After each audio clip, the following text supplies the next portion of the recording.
Let's get ready to RPG! RPG! RPG! RPG! Hello and welcome everyone to another table talk, another exciting stream here from Knights of the Last Call with me, Derek Melinda, your host and primary game master here at the Knights of the Last Call. Welcome everyone to our episode. Thank you for joining me. It's a lovely, beautiful fall day here in Cleveland, Ohio, and definitely looking forward to hanging out with you all tonight and answering your questions. This is the third stream in a row for me. We did a stream Sunday night, a super secret bonus Sunday system stream, where we talked about Legend of the Five Rings again. And then last night was our exclusive Patreon Q&A, only available to our night tier and higher patrons. And then I am here with you all tonight to talk about, well, your questions. You know the procedure. Get your questions into the chat. I'll try to answer them in the order that I receive them.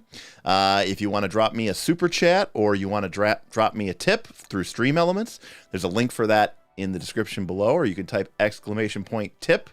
And that'll go ahead and bring up the link for our Stream Elements tip. Tips and Super Chats are both going to help support our goals tonight. Show your support. What is best in life, asks Conan. Is it marshals, a.k.a. fighters, rangers, monks, barbarians? Or is it casters, your wizards, your sorcerers, your warlocks? And I suppose if you really like something like Magus, you should just tip and Super Chat to show your support evenly. You wouldn't want to give anybody the wrong idea. And of course, tips and Super Chats all do damage to the hype boss, which is currently Mr. Aragon Wolfbane, who ended our last stream with an assassination of strategy to claim the title of hype boss. 49 hit points, and the hype boss is down. You're the new hype boss. Remember, if you are the hype boss, any tips or Super Chats that you do with the same name as your current hype boss name will heal you and give you more hit points. So anyways, welcome aboard, everybody. And let me think about it. Are there any interesting news or updates? Not so much. You may have seen last week we had some shorts out. Bob and I have been working on the studio table. We did some more work this weekend and have ourselves this past Friday actually, and we completed the table. We shared the image on our Discord, but I don't know if we shared it publicly. I'm going to try to get that image. Maybe I'll post it to YouTube, but it's pretty cool. We're looking forward to doing some pretty cool in-person live streams there, getting back into the studio, having more fun with that. That's going to be a blast, so definitely looking forward to that. Let's see who we got here tonight. Well, we got Ben Asaro, the #1 hero point winner or leader on the leaderboard for the Knights of the Last Call Patreon Discord. After 9 months, Ben is in a commanding lead and looks well positioned to take the top hero point prize for the year. Jason B. $10. Clearly, casters are the best and most powerful. In the next edition, we need to take them down a notch. Maybe incapacitation applies to everyone regardless of level. Wizards on the Magus spellcasting progression. Flat DC 21 check to cast a spell. I think any or all of those could help bring down the casters a notch. I will say that as I explore the system more, I do think that fighters are broken, but I do think there are some caster classes that are kind of a snooze, but spellcasting is still pretty strong in Pathfinder 2. You just got to know what spells, you got to know where to look. So I don't necessarily know that it needs brought down a notch, but I don't think it's as weak as many people, including myself, initially expected it to be. So I do think it has certainly improved in my eyes for a couple of classes, in particular, the Arcane, the Primal, and yes, of course, the Occult tradition, which after our All Spells Ranked video series, 70, 80 hours of it, led me to the conclusion, mathematically, I might add, that Occult was actually the #2 casting tradition in terms of overall power, effectiveness, and efficacy. So pretty cool from that. Who else we got in here? We've got Dan Y asking a bunch of questions. Dan, I'll try to go back there. Looks like Ben was already answering some of your questions. William Brandis, Aaron Smith himself is in the chat. We have got Boothby saying so evening, everyone. Oh, wow. We've got Brian C., a member of our Elite Adventurer squad. Brian has access to those awesome, unique Knights of Last Call exclusive emojis because he has joined the adventure by becoming a YouTube sponsor. So thank you, Brian. Appreciate that loyalty badge. $25. Vote for marshals. Using stream elements. Cuz F your rules. I don't. Damn you, GM Scott. I can't. GM Scott. All right, hold on. He's making my life difficult, and I will respect his. I will respect his law. Look at this. Boom. Did it. How about that? Look at me. I am proficient at this streaming game. All right. I forgot to change the super chat for Marshalls. Do we like the pink for the super chat for Marshalls, or should we change that up? Thoughts? Jim Scott said, "Damn, you got me." Yeah. How about that? What else do we want to do here? Let's go with a nice. What's a good Marshall color? Solid. Maybe like a solid red. What do you guys think? Let's try that. All right. There we go. Love it. Okay. Oh, you're comfortable with your masculinity. Well, all right. Well, I changed it. All right, fine. We're going back to the pink. We're going back. Here we go. How about a nice lavender? A nice rich deep purple. There we go. Rich deep purple. You know, those are kind of unofficially the Knights of Last Call colors. We've got the orange and sort of the pinky red purple color. So there we go. Anyways, welcome everybody. Who else we got in here? We've obviously got GM Scott in here. We've got Strategy in here. We've got Anthony. Michael Triback is here. Says happy belated birthday to me. Thank you, Michael. I appreciate the well wishes. 40 hasn't been too bad so far. Let's see. Frosty says hello to the Night Nation. Hello, Frosty. Frosty is the former player of a certain Helios, a character from a Northern Reaches game, Branded, who had given his soul up to the devils in exchange for power. But alas, Helios met an untimely demise and is now Helios the Hateful. And I am supposed to be running that character in our Northern Reaches game. So Cian is here. Let me know if I'm mispronouncing that. I don't know if I am, but let me know. CMB, aka Combat Medic Bush, is here, also sporting his loyalty badge. We are big fans here of the Combat Medic Bush. Welcome, everyone. So, again, put your question in the chat. If you do so, make sure to preface it with a question. Use type question, : that way it's easier for me to see it. And again, yeah, that Frosty, listen, that's just the way it goes sometimes. Welcome to Pathfinder 2. Yeah, questions, of course, and then everyone's just been kind of farting around, but if you do want to use your super chatter tip to ask a question, feel free to do so, and I will definitely start to answer that. So, Dan asks, for the beginning here, before the stream even started, Dan asks, how much of the campaign and secrets should a GM share with the players? Well, I think that, Dan, that's going to depend. I think number one is, what kind of game are you running?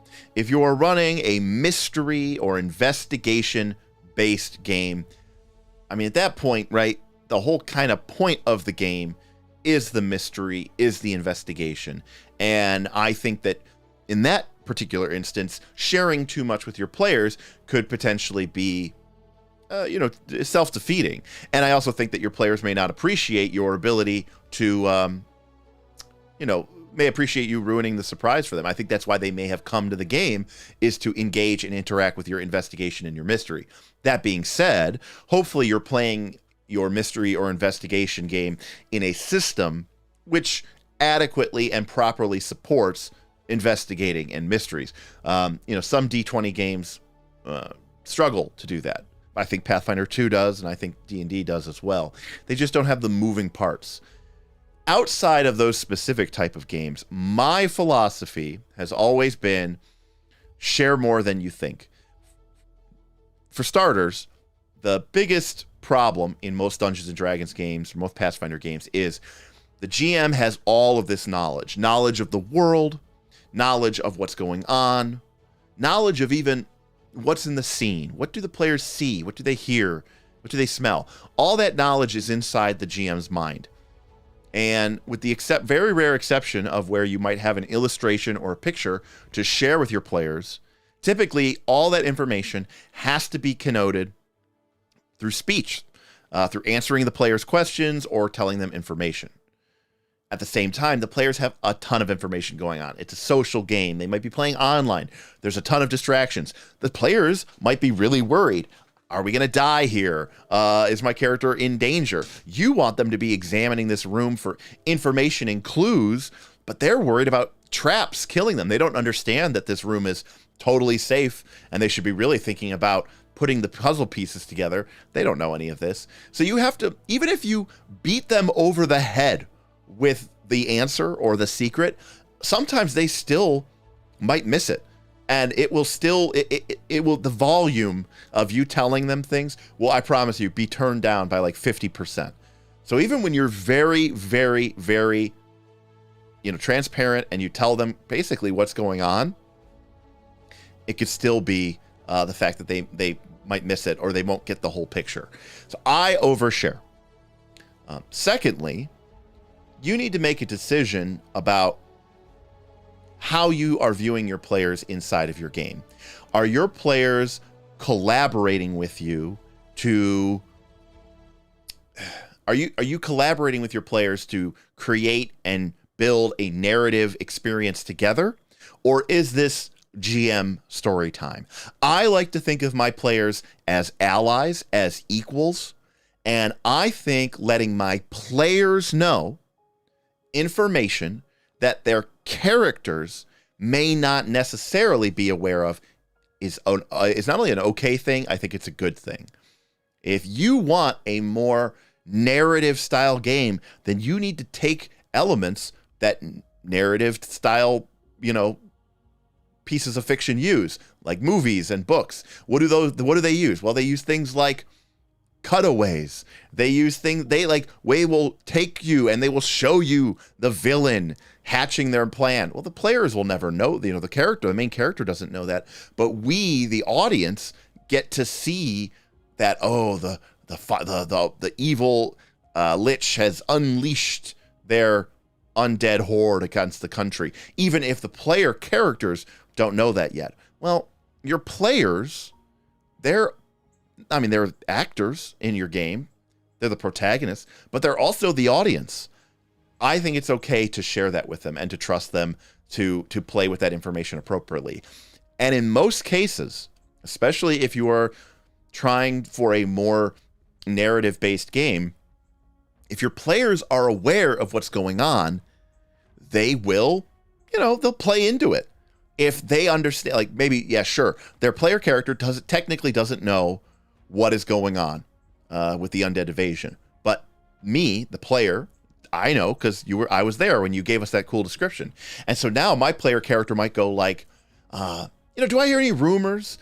Has there been any word coming out of, maybe the northern borderlands? Anything unusual, right? Because they want to help you tell the story. They want to buy into all of those dramatic moments that always happen in movies, these coincidences that help you, push the story along. You're not going to have this concern or struggle of, oh my God, what if they don't go left? What if they don't go right? Like, the players are going to say, look, I get what you're trying to do here. I want to have my part in the storytelling as well, but I'm not going to shit all over your ideas. I'm going to probably go with the flow to a certain extent. And that's a form of railroading in a sense, but you're not forcing them to do this. They're doing it of their own volition, and they want to participate and they want to be part of the game.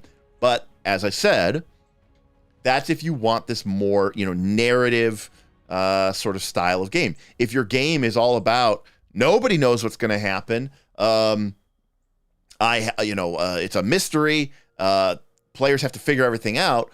And if that's the fun of it for your players, then yeah, in that case, obviously, if you're like at the beginning of the Sherlock Holmes RPG, you go, oh, by the way, the banker totally did it. You're like, well, okay, so then what are we playing the game for?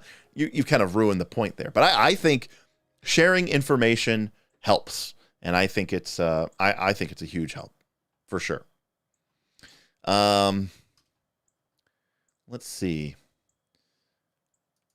So it's pronounced scene. All right.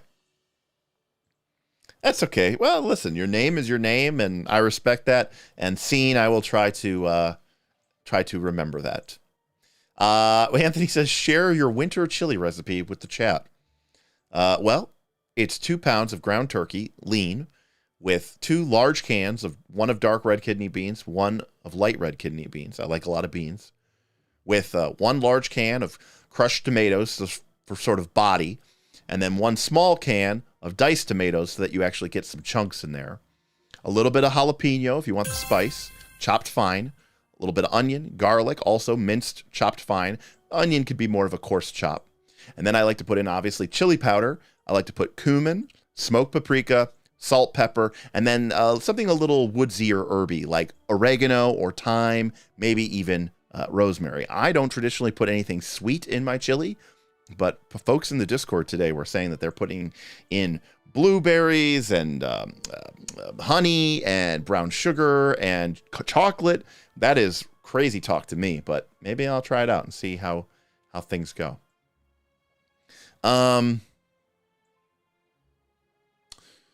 Austin says, what's up, homie? Working on some thermodynamics homework. Wish me luck. Well, good luck, Austin.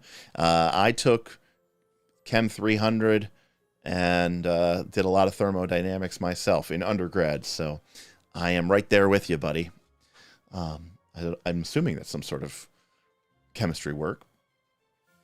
SC Voldo says, you should just ruin all the secrets with the spell Blood Biography, which SC Voldo did in my Rise of the Rune Lords campaign, where Blood Biography, look it up, it's a Pathfinder 1 spell, completely destroyed Adventure 2 from Rise of the Rune Lords. So that was fun.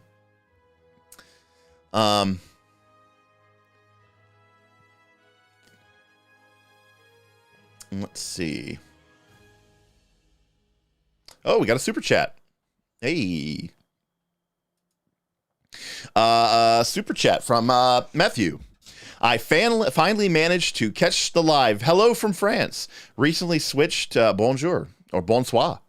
Recently switched to 2nd edition from 1st after 10 years. I devoured your videos. Thank you so much for this content. Well, you are welcome for that. That's a long time to play Pathfinder 1, but hey, listen, I played a lot of Pathfinder 1 myself, and I still think it's a great system based off of 3rd edition, and 2nd edition does some things better, some things it does not as better. 2nd edition is definitely, I think, a more gamey game, and if you appreciate that and you like digging into that, Pathfinder 1 had some extremely broken stuff. As much as I might say about things that are broken in Pathfinder 2, nothing comes close to the kind of builds and craziness that you could have in Pathfinder 1. So hopefully you enjoy that,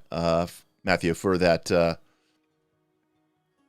that balance and sort of focus on the game. One of the things here, which you probably know if you've been watching our streams, is the math is tight. And so, the Pathfinder 2 can be kind of an eye opener for people from Pathfinder 1, because of sometimes you can feel like I am very constrained by the math and the numbers of this system. There's only so much that you can do to gain a benefit. But that being said, if you put the right pieces in order, you can actually make some pretty damn effective characters. So,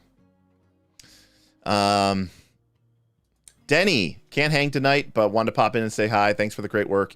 Keep up the content as always. Well, thank you, Denny the Many. And Denny, I will try to leave a link or cut out the unnecessary stream intro on the VOD. So thanks, Denny the Many, for the comments And for the support, Austin is a physics major and taking 400 level physics. I am sorry. Michael says the tomato is sweet enough. All right.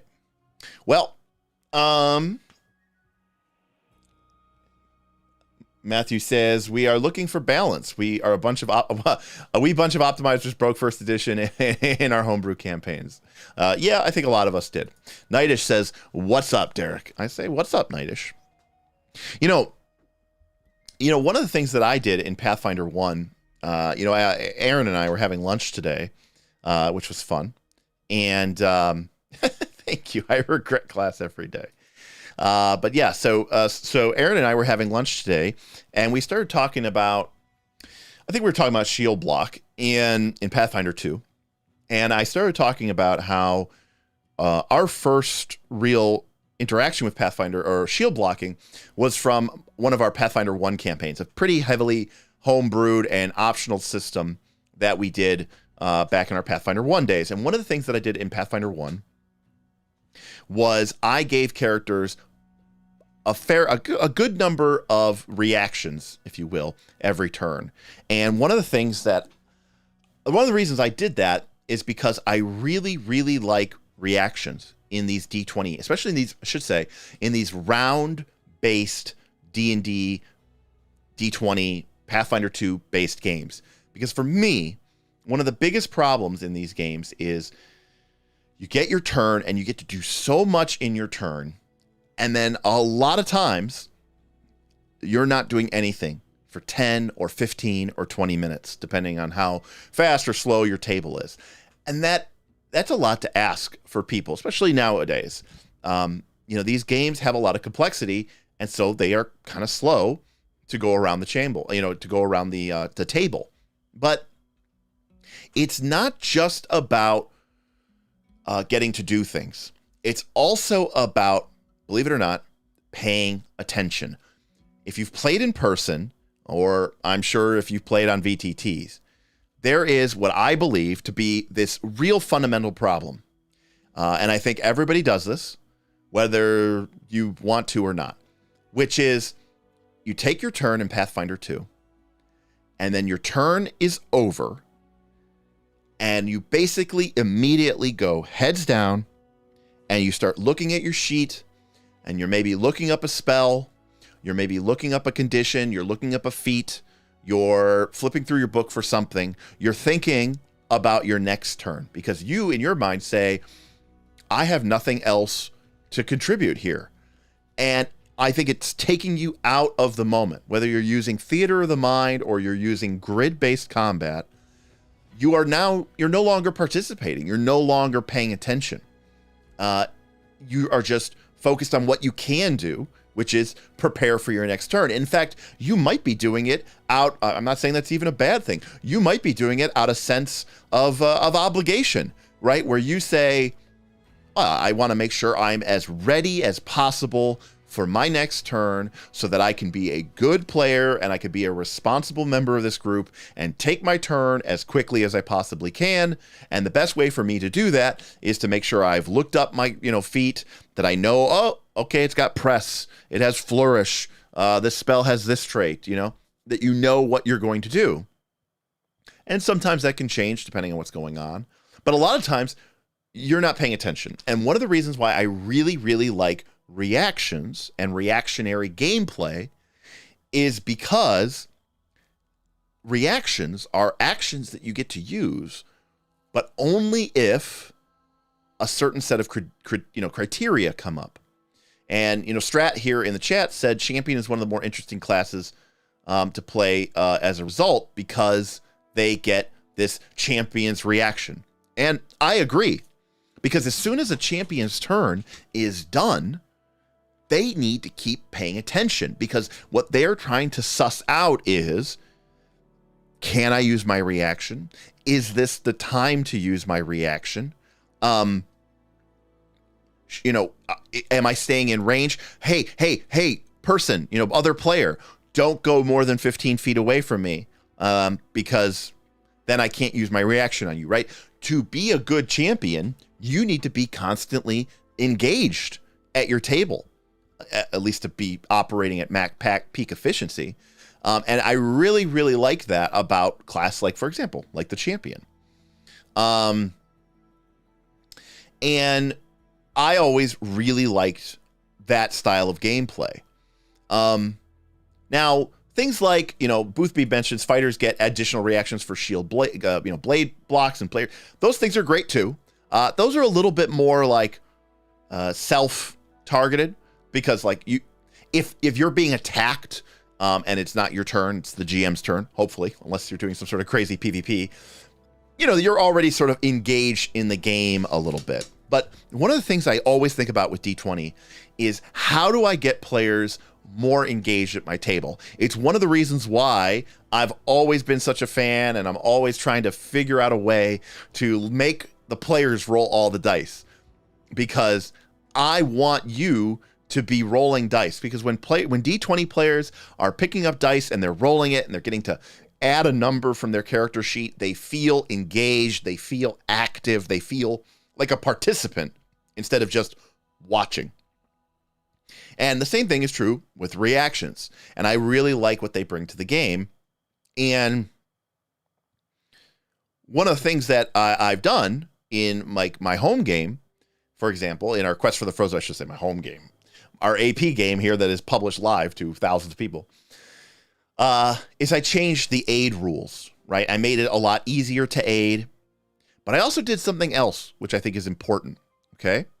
Which is, I got rid of the aid check. Now, why did I get rid of the aid check? The ADC 20 check? Is it because it's pointless? It makes aid totally pointless at low level? Yes, I did that a little bit for that reason, for sure. But if you remember, I actually did a couple of things to aid. Number one, I made it so that you take an action on your turn, and basically I called it the prepare action. But basically what it means is your reaction can now be used to aid someone.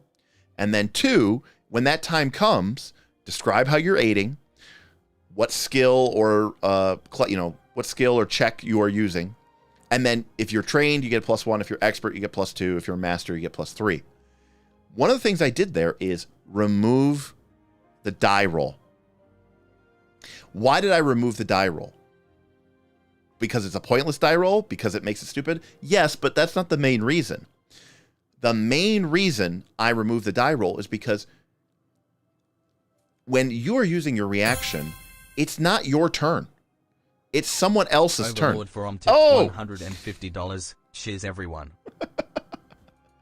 Oh, cheers, buddy. Well, casters win, so there's that.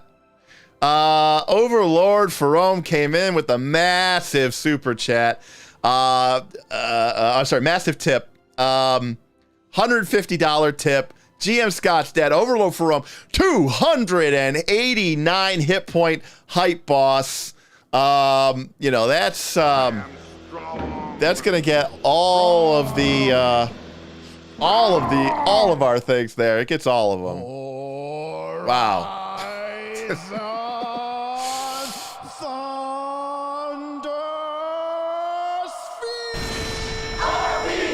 Thank you very, very much, Overlord. We love it when you come in here and just drop your massive tip all over us. Overlord is the great RPGing from. So Overlord is a member of our Discord Patreon with the most incredible gaming space that anyone has ever seen. He is a beloved member of our community, and we love it when you can come in here and just be very generous with your time and your money. So thank you very much, Overlord, for that incredibly generous tip. Casters have completely taken over. So thank you, Overlord, for that extremely generous tip. Thank you. See, look, that was my turn. It was my turn, and then Overlord came in, and he had a bigger turn than my turn. So thank you, Overlord. That's the only problem with these large, gigantic donations and tips. I completely lose track of what I was saying.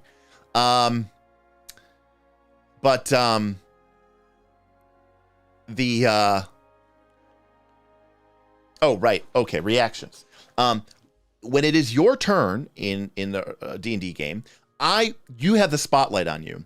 And whenever dice are rolled, dice are a form of spotlight. And when it is another player's turn, I kind of don't want other people rolling dice. You know, I like liberating, going back to the champion reactions, I really like liberating step.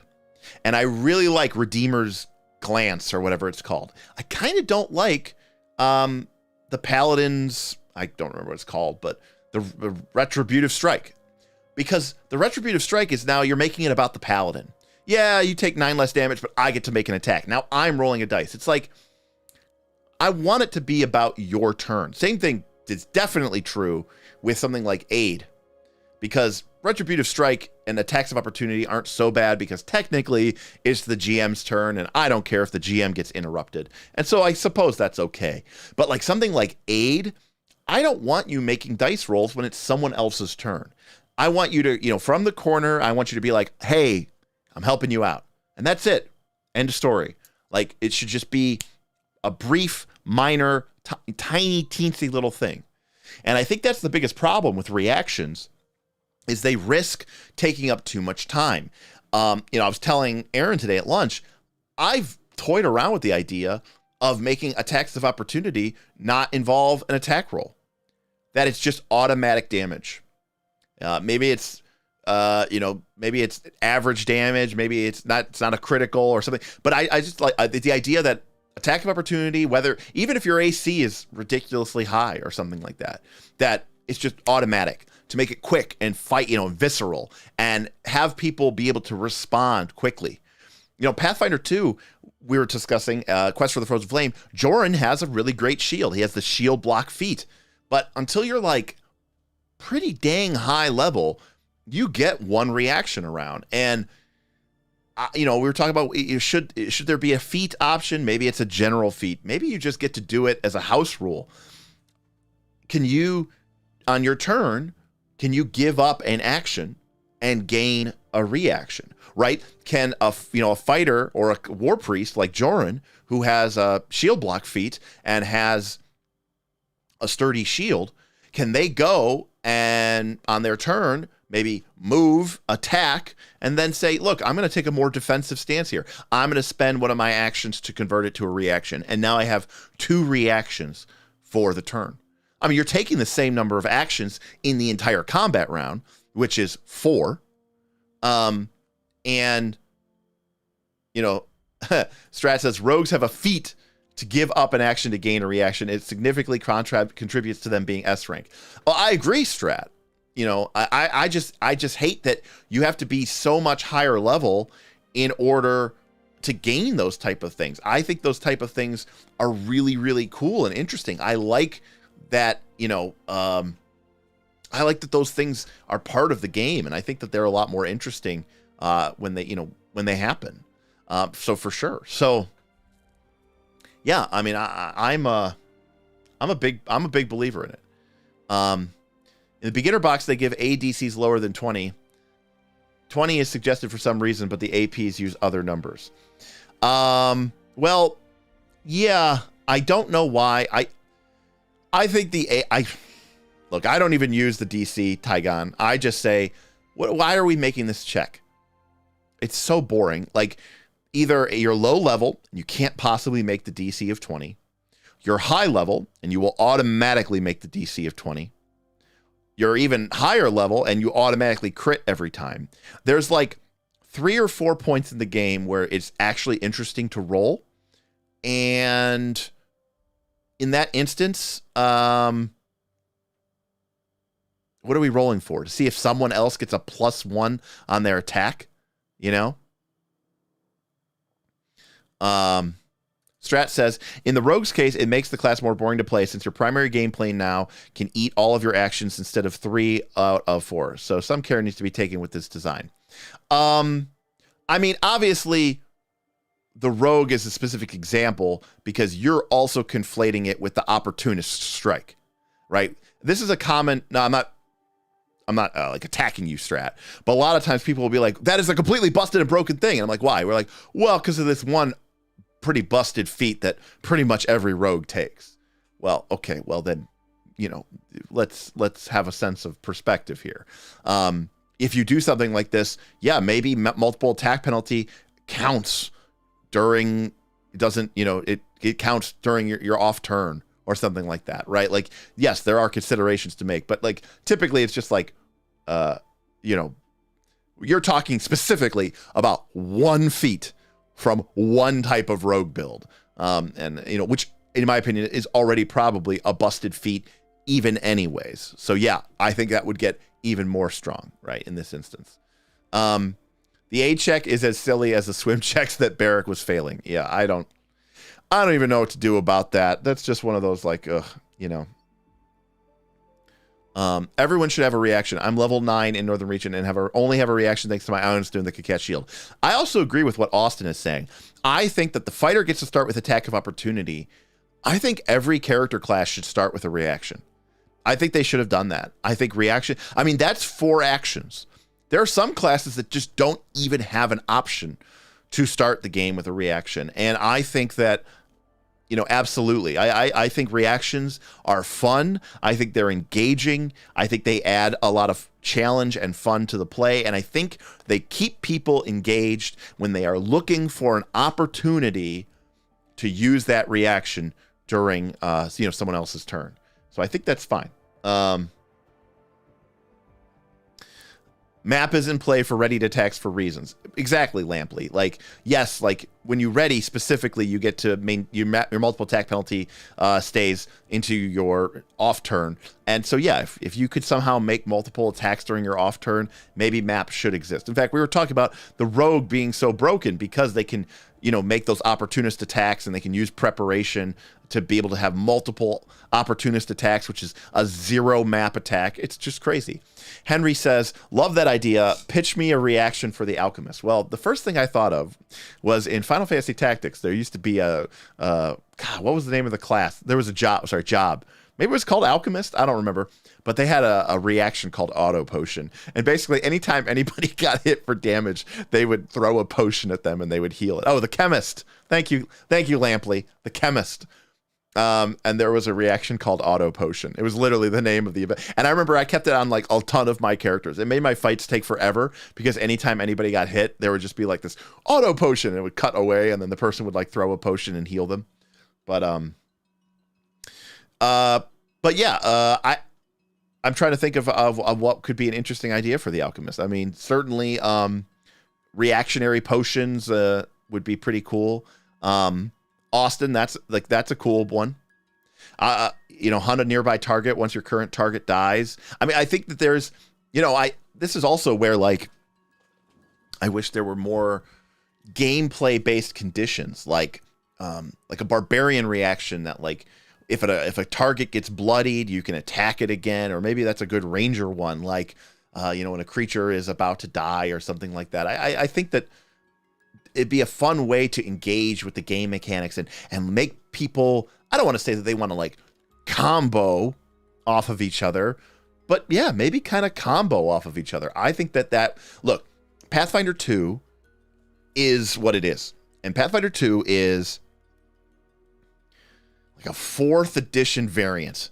And in my personal opinion, you know, it is very, very, very gamist. It has elements of simulation. It has almost no elements of narrative. But every edition, or I should say every book that we're seeing out of Pathfinder 2, they are moving further and further away from the simulation. The new classes, the thaumaturge, the psychic, I'm sure the kineticist, have all basically stepped back further and further and further from simulation. Because I think they understand that the Pathfinder 2 crowd is a very gamist-centric group. And if you're going to have a gamist-centric group, then you need to put in things that are interesting to gaming for gamers. And whether that means video games or board games, in both instances, you are looking for things like synergies and combos and, you know, chains, you know, whatever you want to do. But you want to make that part of the game very, very interesting. Because nothing I have seen in Pathfinder 2 over the last 3 years in what they have come out with with the exception of maybe victory points from Gamemaster Guide, has shown me anything that this game is trying to be anything other than a combat game with this very weak skeleton on top of it that you can use to do other things. For example, in my opinion, they've pretty much abandoned rituals. They've abandoned skill feats. They've abandoned general feats. I feel like the archetypes that we got in the APG had some, more, what I was called more role-playing friendly type, things where it's like, this doesn't really do a whole lot of mechanical flavor, but Bennett at $20. Hey, Ben. This won't even get past Overlord's DR. Time for STA. Have a great stream. Thank you, Ben, and thank you for running Star Trek Adventures. Yet another hero point, another feather in your everly increasing hat. Ben is just one of many reasons why Knights of Last Call Patreon is, in my opinion, the best Patreon in existence, because in our Patreon, in our Discord, you have an opportunity to play Pathfinder 2, of course. But even more important, you are exposed to and have the opportunity to play with an incredible array of game masters who are running an incredibly wide swath of new and exciting games. And, I've spent 3 streams over the last week, so almost or 2 weeks maybe, but like 10 hours just talking about Legend of the Five Rings. That's the kind of discussion and in-depth nature that I love getting into. And I want to thank Ben for the tip, but I also want to thank him for being part of that success story. That is such a huge part of us. And there are so many people. In fact, in our new poll, I'm going to ask people, how much money do you think you have spent on role-playing games because of Ben A? And I'm curious what that number will be. So Strat says that, I'm talking about the hit somebody when they get bloodied. Yeah, perfect. Strat, that sounds great, because that does sound like something they should do. Cool. So I'm adding that. Better proficiency scaling and fewer feat taxes to my Alki homebrew. Yeah, they definitely need better proficiency scaling. That is for sure.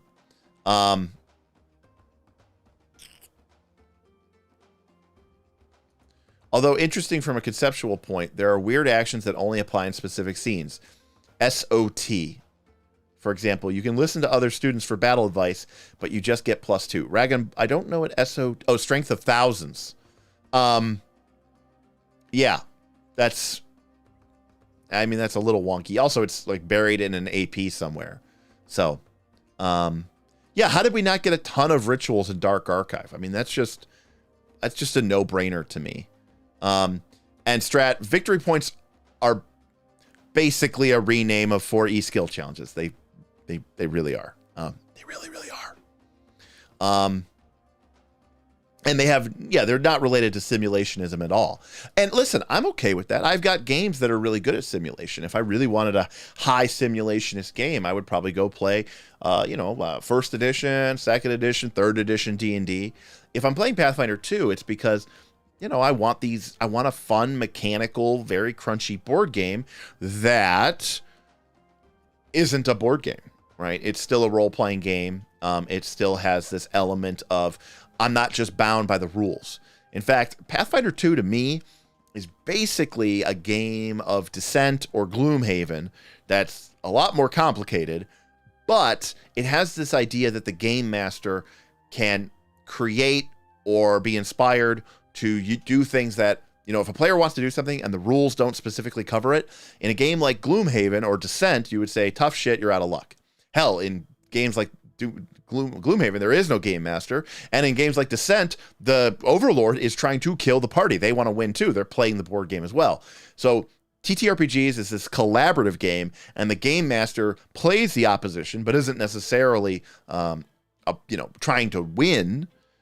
And you have this ability, which no video game or board game can do, where the game master can say, okay, this is a situation that exists outside of the rules, but it is still possible within our game because I exist and I can make a decision and I can make a ruling.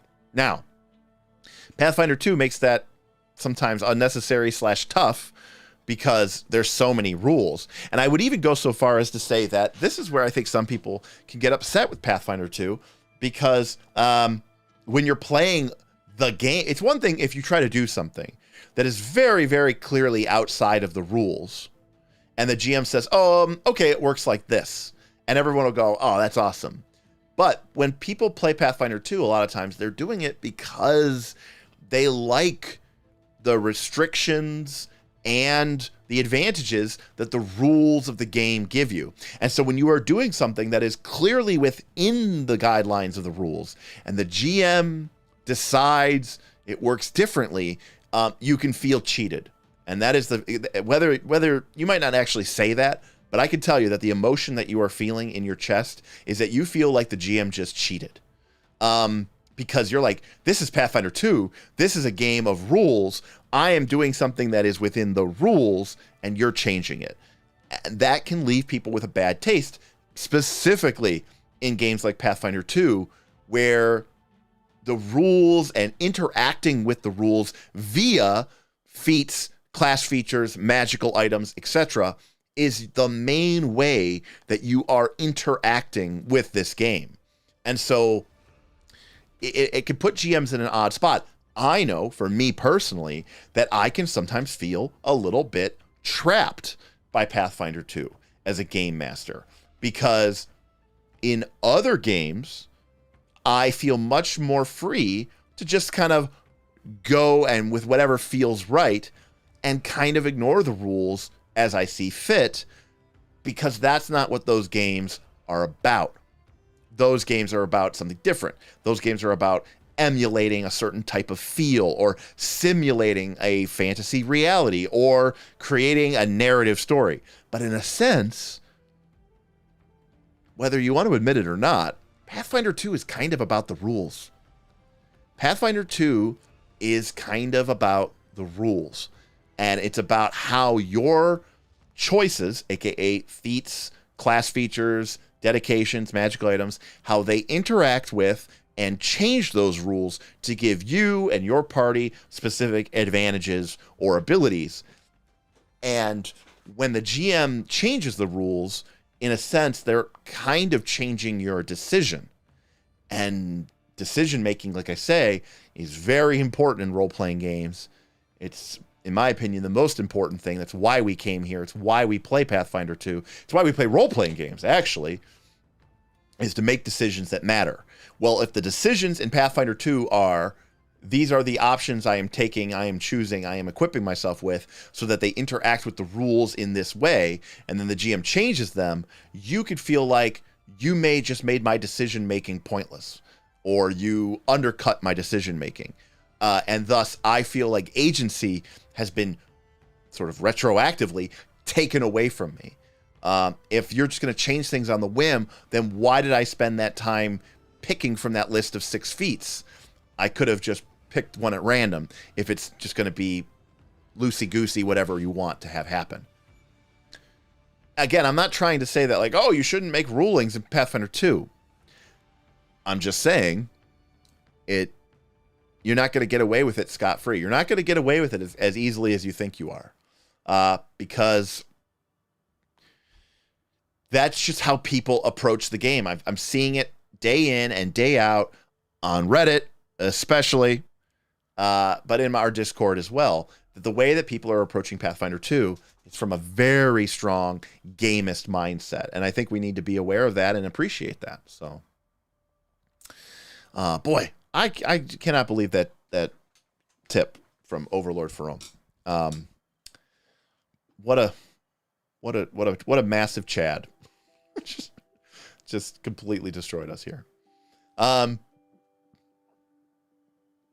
me go back here. Austin says they should add some more general use rituals that only take an hour to use.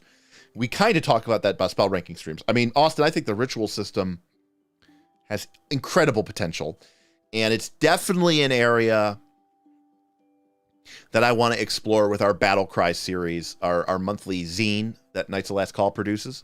Not just adding more rituals, but finding a way to integrate rituals into the play of the game. GM Scott, I once played in a TTRPG where the GM was using Imperial Assault dice and rules. It was pretty interesting.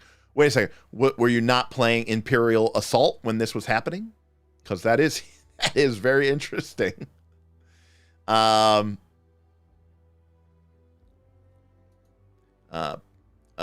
BLM said something like, the monsters are trying to kill you, but I am rooting hard for you. Absolutely. I mean, I think back to my Dungeon World and the principles. We got a video for that.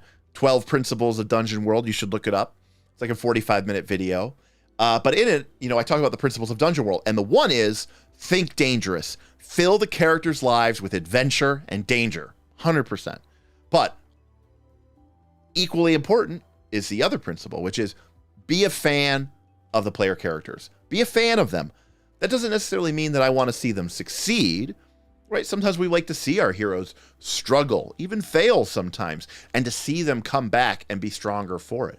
I mean, think about your traditional movie or book or TV show. How many times do those characters or those, how often do those characters fail, right? They get beat, they get set back, they get destroyed. I mean, I'm just thinking off the top of my head of a Marvel movie. I mean, a lot of times those movies are defined by the characters losing and losing and losing and losing and suffering setback after setback after setback. And so much of what makes up the game is how they deal with that adversity. And yet so many video games and TTRPGs are just like, I crushed everything. Oh, that thing killed me, so I'm dead. So I respawn and it doesn't matter. And then I killed it after I learned its attack patterns. And then I crushed everything. And then TTRPGs are like that, except there is no reset. You just play through the whole game, the whole strategy. You're like, actually, we never actually TPK'd. So technically, we played 20 levels of the game, somewhere in the neighborhood of like 175 in combat. I think we beat every single one of them. We actually never lost, even once. So I guess you could argue that it was easy because our win rate was 100%. Ragan says, it's fun to break a game, but it is satisfying to master it. I agree, Ragan Wolfbane. I completely agree. Yeah, I feel a responsibility to get the rules right in Pathfinder 2e to reward my players who read the rules and use that knowledge to their advantage. Agreed, Nightish. I think that is another... I think that's a corollary of what I was discussing as well. I think that interacting with those rules and knowing how those rules work, I mean, God, that is how the conditions work. That is how the spells work. That's how the feats work. We talk about this all the time on the Patreon Discord, which is like the hidden price of the traits system, because randomly traits will have some sort of game effect. And that doesn't say anything about that in the feat or the monster or the spell. It's on you to know that that trait means something mechanically. And in some instances, it's not just a bit of flavor or fluff. It actually has a significant mechanical effect. And if you're just ignoring that, maybe you're taking something away from the experience from that player. Strat says, I kind of wish PF2 had removed the non-combat stuff harder. My ideal D&D is something like BX outside of combat and Pathfinder 2/4E inside hard combats. Yeah, Strat, I think that system is pretty much what Strike was trying to do. Strike the RPG. And it's debatable how well he succeeded at that, because it was very small press, very indie. But this idea that you could basically have two totally different resolution mechanics for your combat versus your non-combat. Another system that does that in a way is Torchbearer. Torchbearer is a very, I would say, simulationist, kind of even quasi-narrative game. And then when you go into a conflict in Torchbearer, I can't remember what they actually call it in Torchbearer. I think it's called a conflict scene, actually. It's a very different experience that's a lot more procedural and technical and sort of uses certain hard rules. No, we were not, says GM Scott. They were not playing Imperial Assault. It was just a straight up RPG. All right, well, that's awesome. I mean, that is definitely keeping it interesting.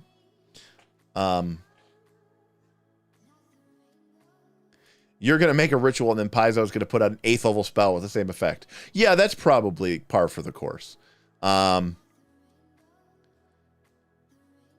like to imagine Pathfinder 2 as a game engine disguised as a game like Skyrim. Also agree. Couldn't you have spells last longer if conducted as a ritual, allowing, in theory, more flexibility of the system? I'm not 100% sure.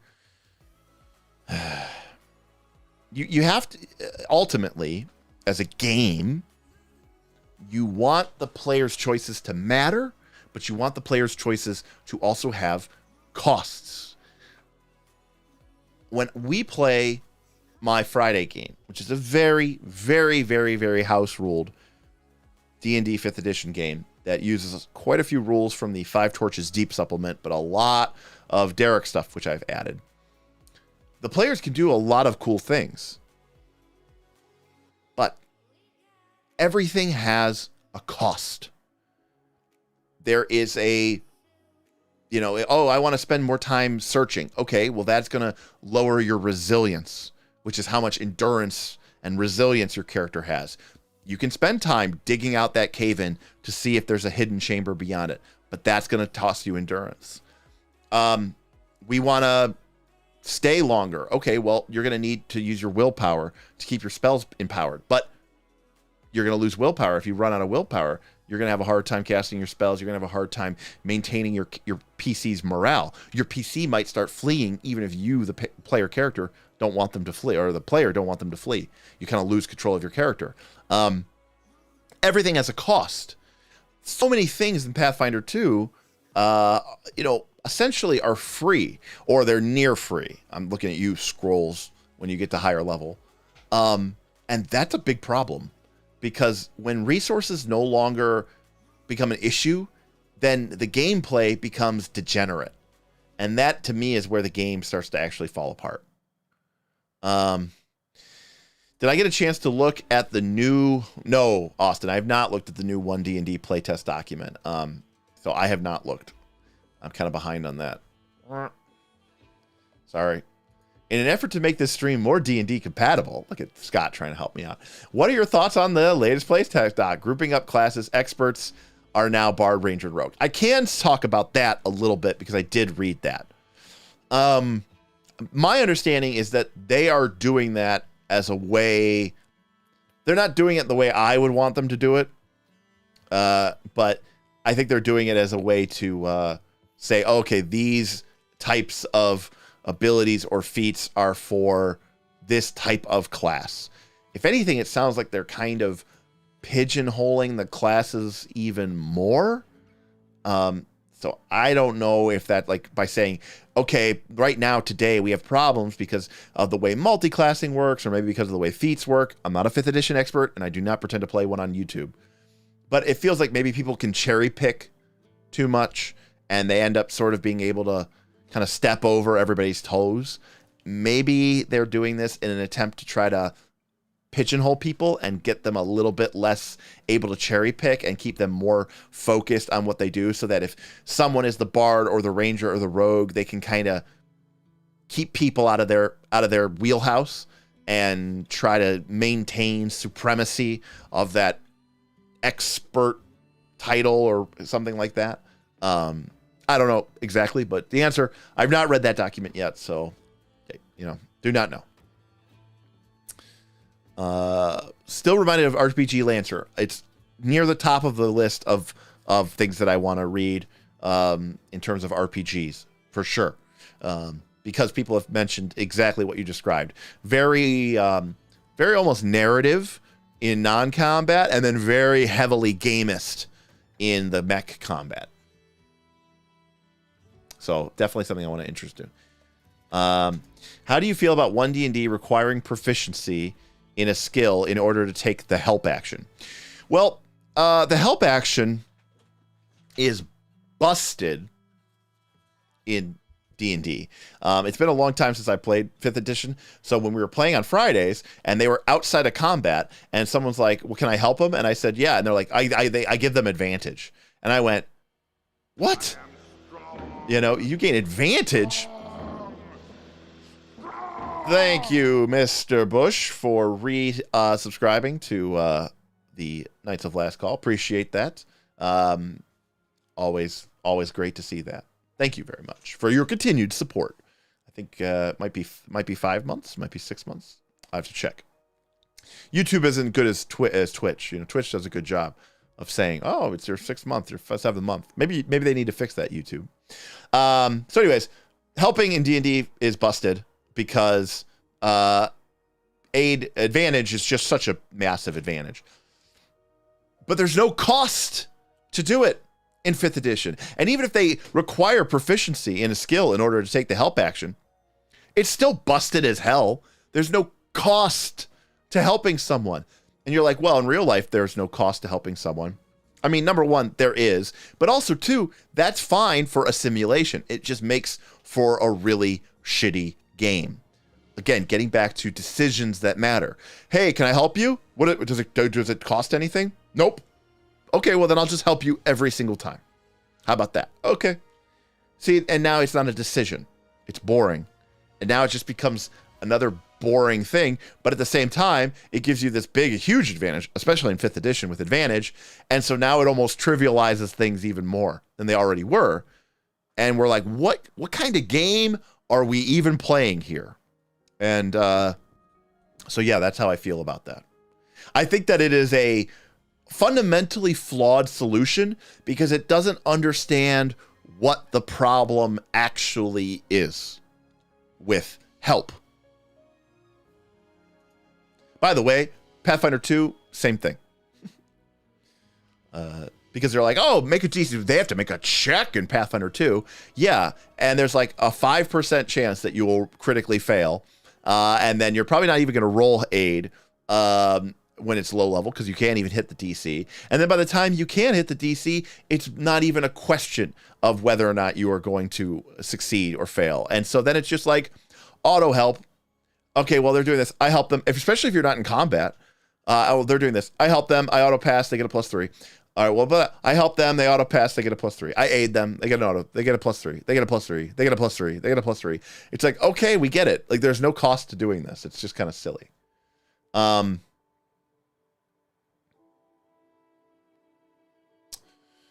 Ayla says, I've always thought the distinction between encounter mode and exploration mode in PF2 is incredibly awkward and breaks verisimilitude for a lot of people. I house rule a lot of its restrictions.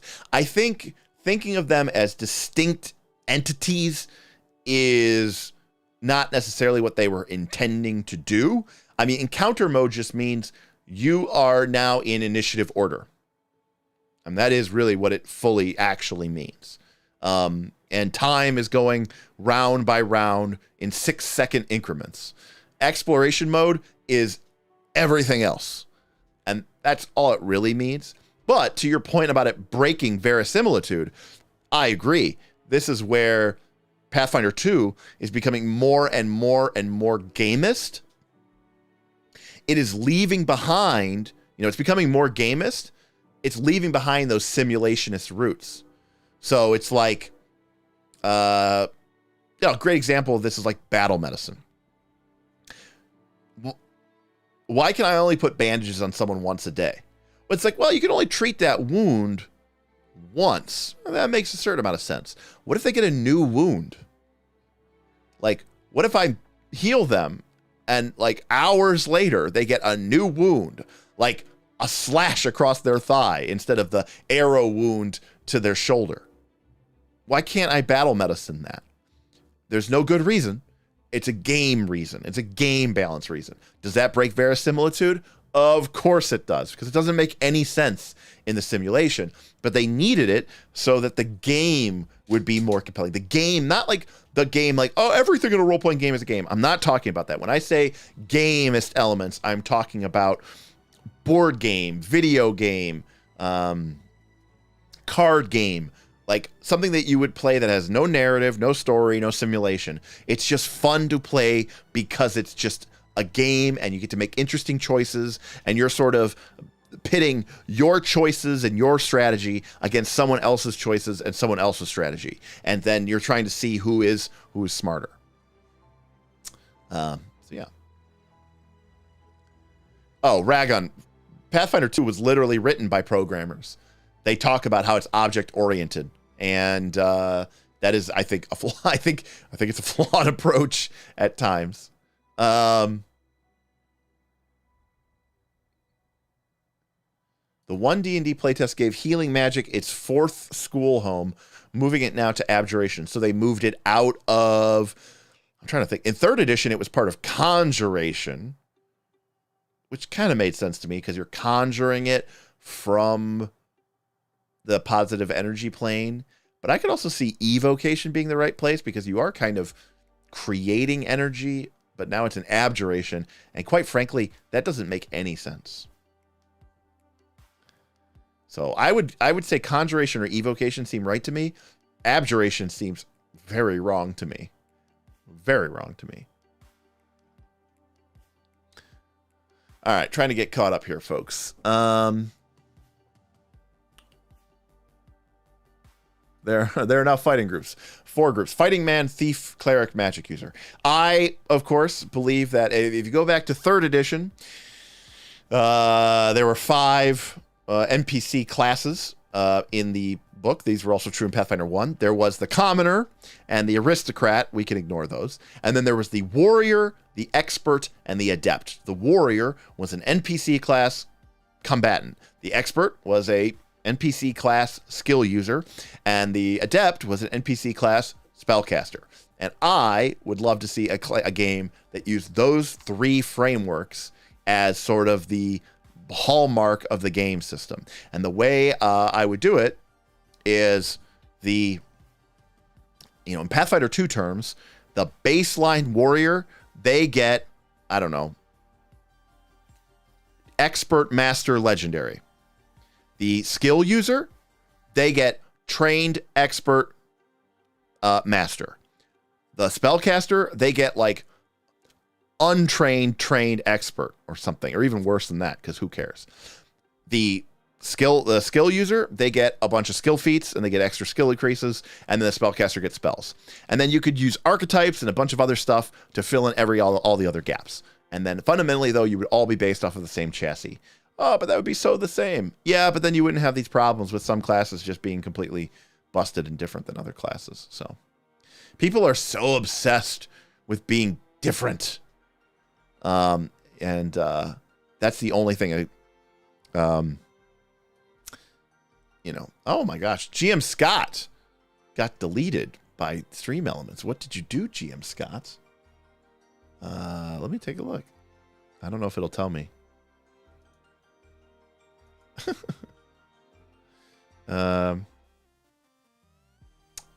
No, I don't think it does.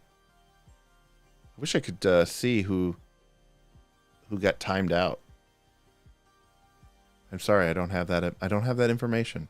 I apologize. Unfortunately, I'm just kind of curious what he said, but he can't tell me because then it won't work. Bros list is 5e aid costs and actions, which is why you only get 1. Well, yeah, but that's in combat. I agree that aiding in 5th edition combat is a definite price. But when you're outside of combat, yeah, guidance in 5e. I spam this for all time. Why wouldn't I? It's just the same. Sarah, welcome. Hello. Welcome to the stream. What do you think about making some spells just scale with character level instead of spell level like they did in Pathfinder 1st edition when it comes to things like durations? I still think that there is an inherent problem with that because, there's like a scale issue here. Like, I don't think you should have to wait to be high level to do fun and interesting and cool things. And so what part of the problem I had with spell durations in Pathfinder 1 is I wanted classes to, I wanted people to be able to do fun things with their spells from right away. So let me give you a great example. In Pathfinder 1st edition, you had 6 spells, Bull's Strength, Cat's Grace, Bull's Endurance, Owl's Wisdom, Fox's Cunning, Eagle's Splendor. Got them all right. And those gave you a bonus to an ability score. And it lasted for like 1 minute per level or 10 minutes per level or something. the way I did it was they lasted 24 hours.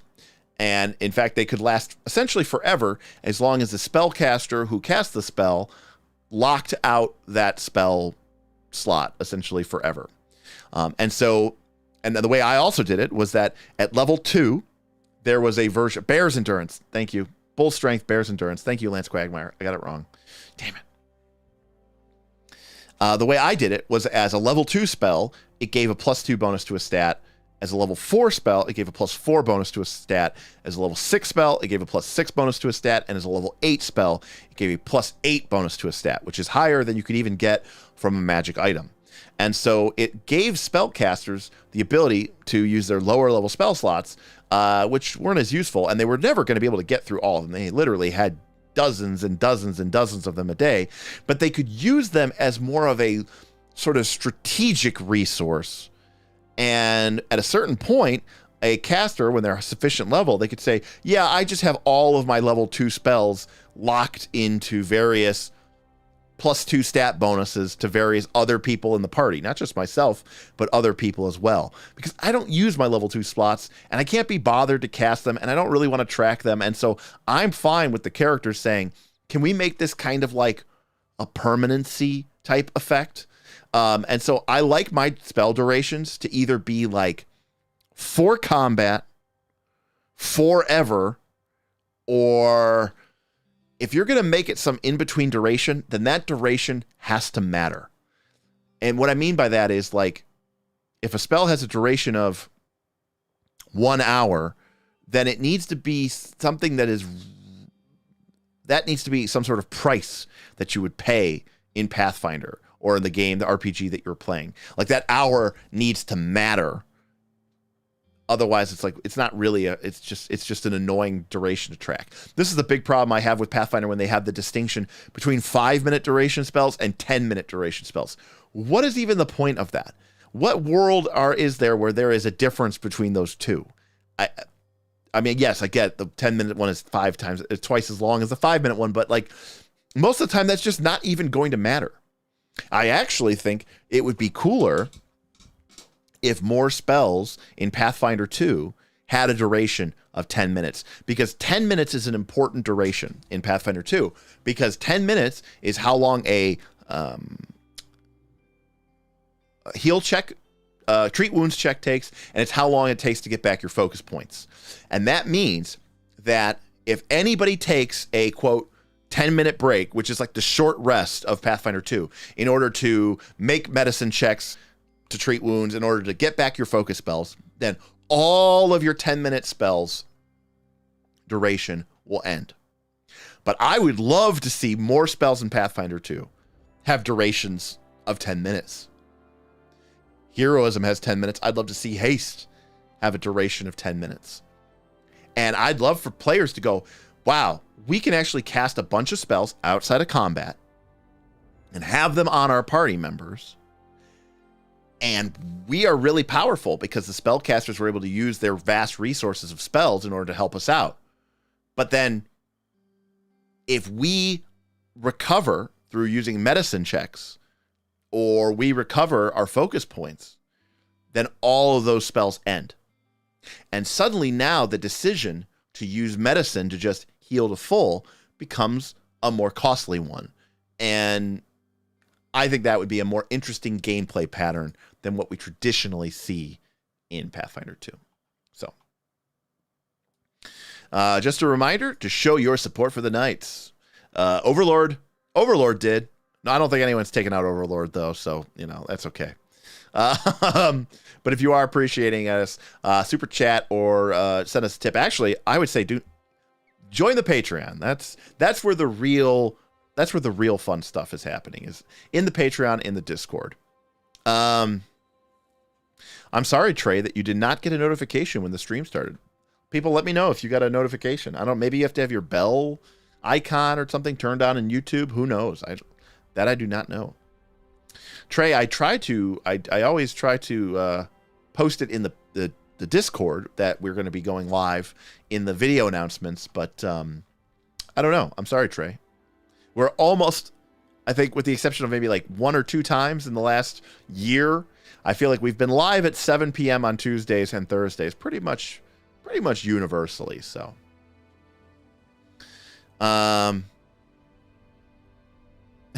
Sarah says to me, healing is 100% necromancy. I mean, that makes more sense than abjuration, Sarah. I 100% agree. Question.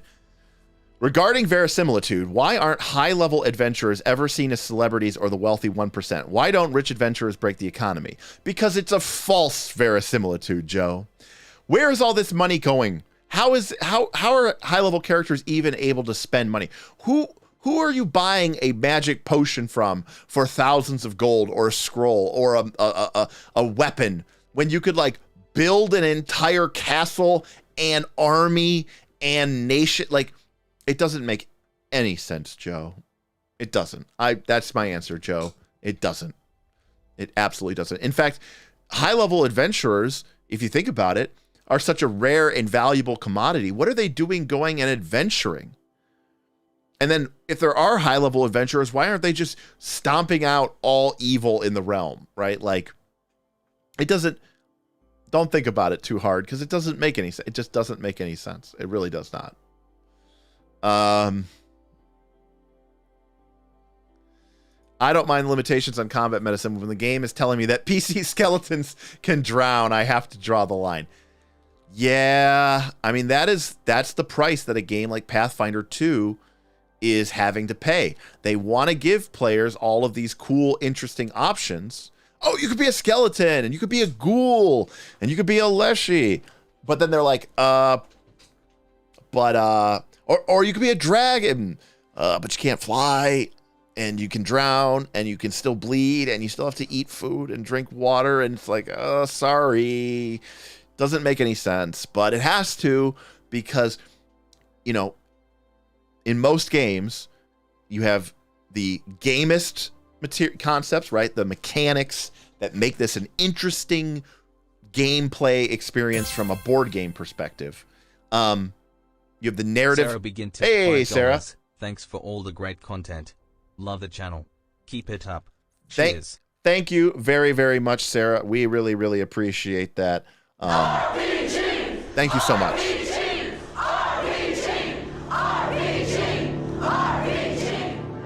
Boy, casters are really kicking ass. Thank you so much for that, Sarah. Appreciate your tip. Yeah, I agree, Ayla, that every game has to make a distinction, has to make a call. What comes first? The gamist elements, the narrativist elements, or the simulationist elements? And Pathfinder 2 very clearly, especially in the last couple releases, Book of the Dead, Dark Archive, has been saying that the gamist elements are what are more important to them. And so they're going to have skeletons that can drown, because if a skeleton couldn't drown, that would be broken from the perspective of gameplay balance. So there you go. Strat says you should look into WWN. It has exactly 3 base classes plus feats, and then multi-classing to mix the 3 of them up. Well, guess what? Well, it's back here somewhere. Oh, I thought I found it. I have too many games, people. Oh, here we go.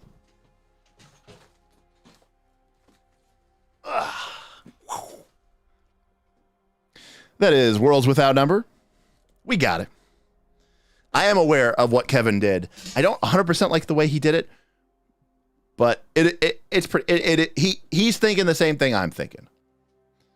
So to be fair, I did buy WWN just for the random campaign world creation. I didn't actually buy it for his RPG. Sorry, Kevin, but I kickstarted it, so you got my money.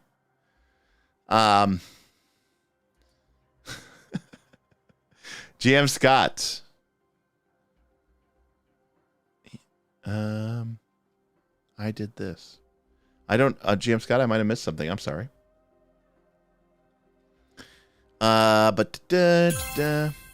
Hey, we got a super chat from our good buddy Quark.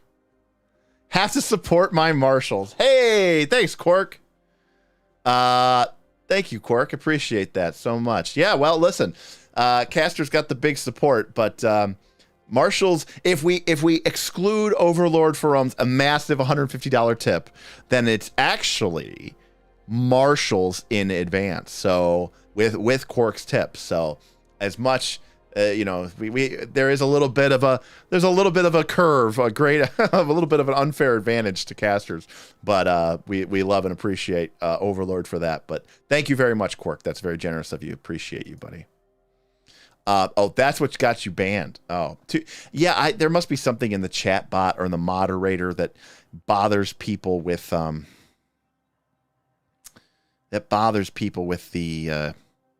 quote unquote spam.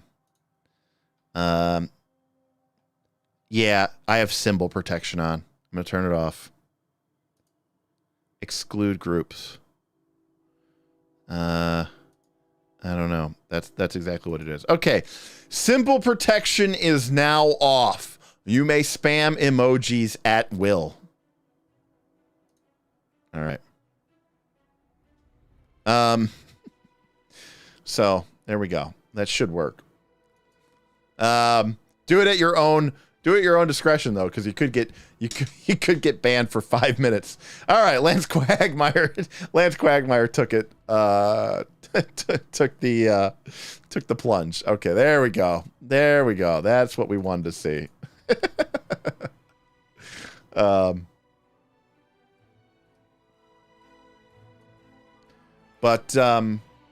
Yeah, awesome. Honestly, the amount of times drowning and suffocating comes up is so low. It should have just been a fun consequence of not needing to breathe. I am right there with you, Austin. Until you start reading about some GM, and by the way, they probably had to deal with this all the time in Pathfinder 1. Oh, there was this scene in the adventure path, but because my party had a skeleton, they were just able to walk out into the lake and just be underwater and just totally solve the issue. They didn't have to make any checks. They didn't have to make any dice rolls. There was no drama. There was no tension. And they just completely solved the issue 100% without anything just because they're a skeleton. And that is what people would complain about. And that is why that is there. I mean, ultimately... Okay, listen, I didn't say... I thought I said it sarcastically. Anthony, okay? I was trying to be sarcastic when I said that. I apologize if I did not sound sarcastic enough. But I was being sarcastic.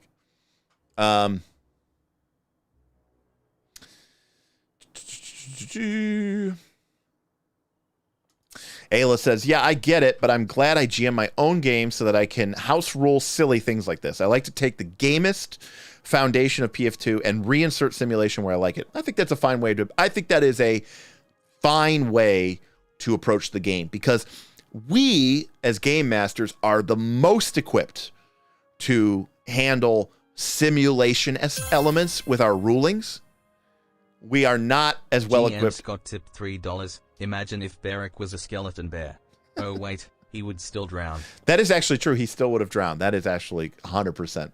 That is 100% true. Thank you, GM Scott, for that $3 tip, and thank you for figuring out why you got banned. I appreciate it that I could fix that. Thank you for the tip, buddy. But yeah, it is better that the GM can reinsert simulation where they deem appropriate rather than the 5e approach of making the DM write the other half of the rules on the fly.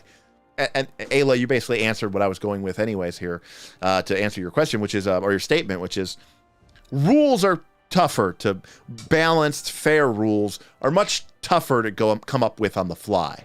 Whereas making a call about how something should work because that makes sense, which is basically the hallmark of a simulationist ruling, where you go, that works, or that doesn't work, or whatever, because that makes sense. That's like the hallmark of a simulationist ruling.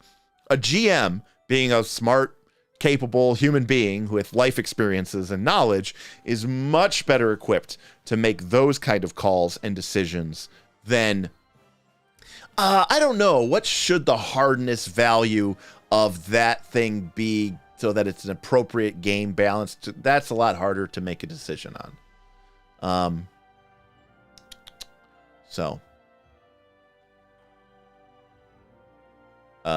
If people complain about my player was able to do a cool thing because of a choice they made, then I now better understand why Paizo's Razor exists. Oh, strategy, that was all that Paizo Forums basically was before Pathfinder 2nd Edition. Sarah. Derek, I think I heard you say somewhere that you don't use recall knowledge. Why? What do you do instead? Well, a couple of things. Number one. Well, for starters, let me just say, I am in the process of writing my own recall knowledge system for Pathfinder 2. It was supposed to be in this month, last month. It was supposed to be in last month's Battle Cry magazine, which is part of our Patreon subscription at the $10 level. But I did not finish my article in time because it got a little bit too complex, which is okay because it's Pathfinder 2 and I feel like I can get away with some complexity. So it is going to be in this month's issue. My issue with recall knowledge is several-fold. One, I absolutely hate the critical failure component of recall knowledge. I hate the part where you have to lie to your players. And if you read the GMG, by the way, it basically says, don't lie to your players on recall knowledge. It basically directly counter purposes what the skill actually says or what the action actually says. So I don't like that for number one, for recall knowledge. Number two, I don't like that recall knowledge is the player's way of saying, hey, GM, I want information. I want to interact with your world. I want to make better decisions. I want to gain knowledge, not just as a player character, but as a player at your game. I want to know what's going on so that my friends and I can make better decisions. Better decisions usually mean more informed decisions. And recall knowledge comes in and says, hey, guess what? The DC, oftentimes, it's tied to the level of the adventure or the level of the monster. Guess what? You are going to fail this. I am going to take your action that you are taking to gain information, and I'm going to say, you don't know anything. I know that you want information, you want questions. It's insulting. I hate it. I absolutely hate it. I think when players are asking questions, that is a sign that they are interested and they want information. And so my approach is very inspired by a lot of the games behind me, like Powered by the Apocalypse based systems like Dungeon World and Apocalypse World and Monster of the Week and Thirsty Sword Lesbians and Root, but also by Forged in the Dark games like Blades in the Dark, Band of Blades, and Scum of Villainy, where my approach is making a check is interesting because it can tell us some things. But even if you fail a check on a recall knowledge check, I'm going to give you information. I am never going to tell you nothing. And when you succeed at a recall knowledge check, I think I should basically tell you exactly what's going on. I mean, maybe I don't spoil everything. Maybe I leave that for the critical hits. Now, that's a little bit perfunctory, which is why I am sort of rewriting recall knowledge with certain elements from those games in mind. What I really want to do is turn recall knowledge into a player empowering action that instead of relying on the GM fiat, right? Because there's a lot of things with recall knowledge where you're like, what is the point of this? Because if it was something valuable that the GM really wanted us to know, or the adventure path really needed us to know, the GM would probably just tell it to us, right? So what do we need to recall knowledge for? What am I doing with this skill? Because if nobody had the recall knowledge, or no one's ever going to know what's going on, and then we go through the adventure and have clueless and have no idea what's even happening around us, it's horrible. But I like players to be able to make decisions. I don't like recall knowledge because it feels too passive. Because it's basically going, hey, GM, talk at me for a little while. Tell me what I know. You decide, GM, what I should know. You decide what's important. It's just too loosey-goosey. It just takes away all of the player's curiosity and investment in a scene or in a campaign or an adventure. I want recall knowledge to be a tool in the player's toolbox to get the answers that they want to know, not what the GM thinks they should know. And so that's how I'm kind of rewriting it. So hopefully that answers your question. But I mean, I still use it because I think it's a useful, what does my player character know that I don't know? But I don't like the way that it exists in the standard Pathfinder 2 model. And I also think in a game system which is as tightly locked down as Pathfinder 2 in terms of rules and rules interaction, it is so strange to me that recall knowledge is basically like, I don't know, tell them something or maybe not. I don't know. It could be useful, but maybe it's not. And it could be something, but who knows? And, figure it out. That's literally what recall knowledge, I think that's like the word for word text from the book, of what recall knowledge says. A lot of chats. Sorry, I got to get caught up.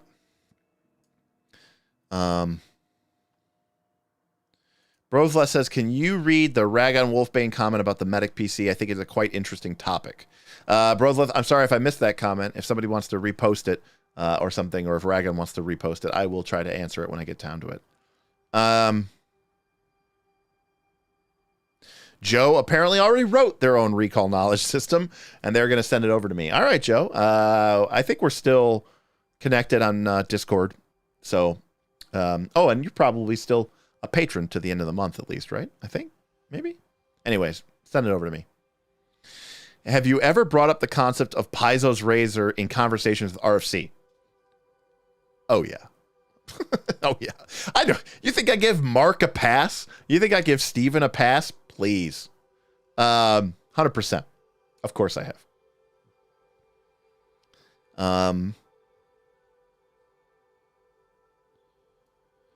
Ayla says, that's a terrible attitude for a GM to have. Let players feel good about their choices. Let their characters have those moments. We should want our players to feel like their choices are meaningful. Well, not only that, I don't want my players to feel like their choices are meaningful. I want their choices to be meaningful. And I want them to know that their choices are meaningful, not just feel it. I mean, I know I'm being pedantic here, but that is the case. You better sign up for the Patreon then. I'm looking for a hack of recall knowledge. Well, Sarah, that would be the place to do it. In addition, you just heard Joe has his own hack. Maybe it's something I share with the Patreon as well. We're always, we have a whole Pathfinder 2 forum for homebrew, for discussions, class balance, a lot of very smart people in there talking about these type of things. And this is not your standard level of discourse. This is not your Twitter, Reddit level, Facebook, Reddit level discussion of Pathfinder 2. This is actually fairly well structured and with meaningful and purposeful points. I always assumed that the bad info on critical failure was to curtail the fishing for 20s by untrained characters.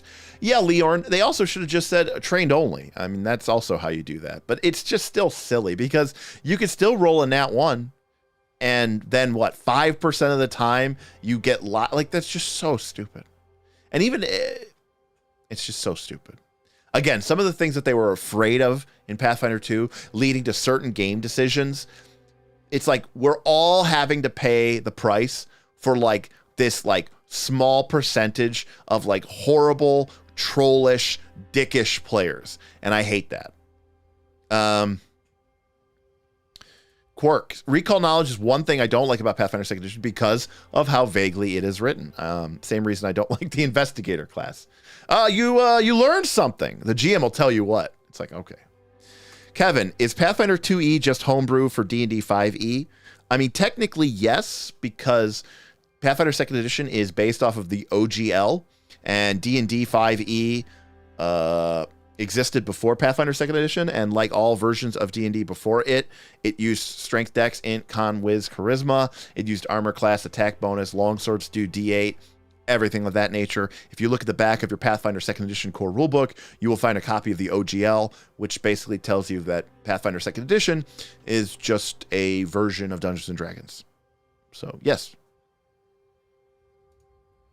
Kind of by definition, it is. I mean, Pathfinder 1st Edition was definitely just a copy of Dungeons and Dragons. And so, yeah, Pathfinder 2nd Edition is just a copy of a copy.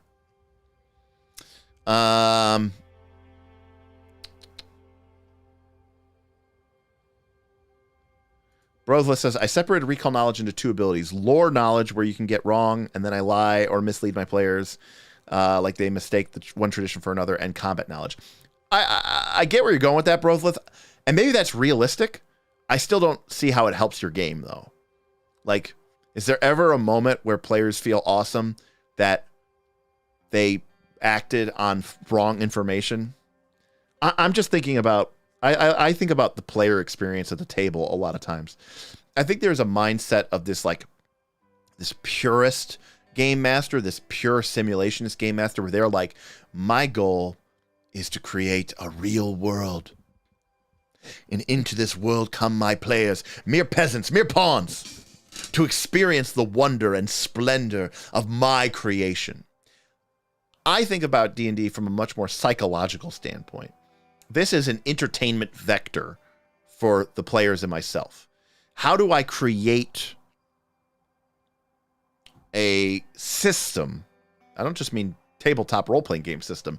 I mean any sort of construct that is going to entertain us and allow us to interact with one another and the game, and this construct in a way that is entertaining, both in the immediate future or in the immediate present, as well as into the future. They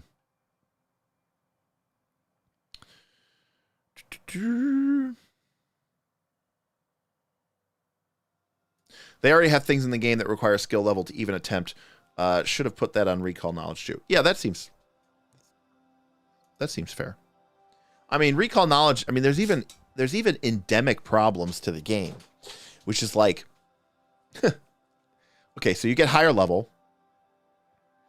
As you get higher level, you can only keep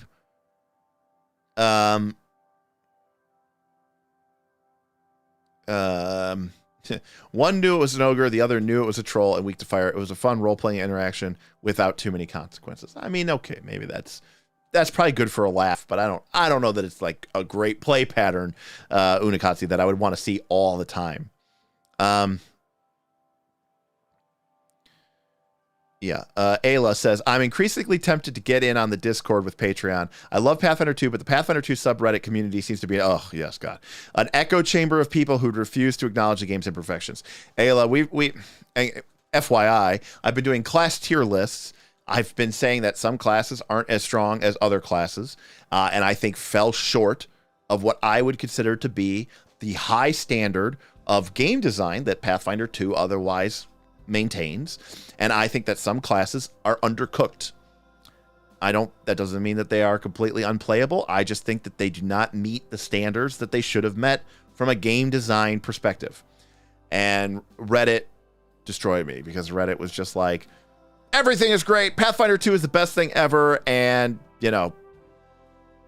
don't say anything bad about it. We say a lot of bad things. We talk about the games that we're interested in, good and bad. And, we try to find ways that, we can fix them. So, designed for exploration-based Pathfinder 2. Your skills, your background, your class, etc. give you a bunch of knowledge, Just ask the GM. Everything else needs to be found out by interacting with the world. Yeah, I mean, that's more of an old school approach to it strategy. I mean, because you got to ask yourself, what is the point of gating knowledge behind a skill check? What are you trying to gain there? What is the play pattern? What is the play experience that you are hoping that the party experiences by gating, and by that I mean restricting, knowledge behind a series of ever-increasing DCs so that your players actually understand what is going on? What are we trying to accomplish with that? I don't know. I don't know.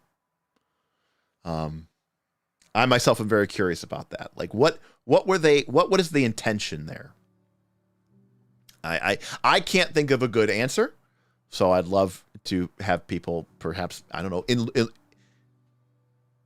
illuminate me here on the answer. Also, you just jumped in. Hi. Let's see.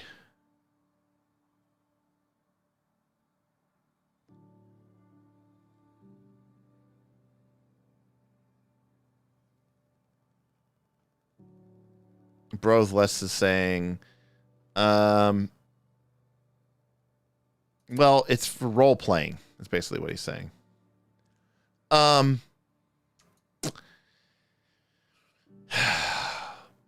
mean, yeah, but I feel like there's 100% way better than any of these things. I'm a mod for the subreddit, and I disagree. We just know the game is 100% perfect and has no issues. Thanks, Unikasi. I mean, Brothless, I'm not saying you're not right. I mean, I do. Listen, you can create certain situations through these outcomes, but I just still feel like it's not a productive play pattern ultimately. I think that like when a player tries to help someone and they make a check and then you say, oh, you find berries that can heal them, and then they accidentally make people sick and kill, like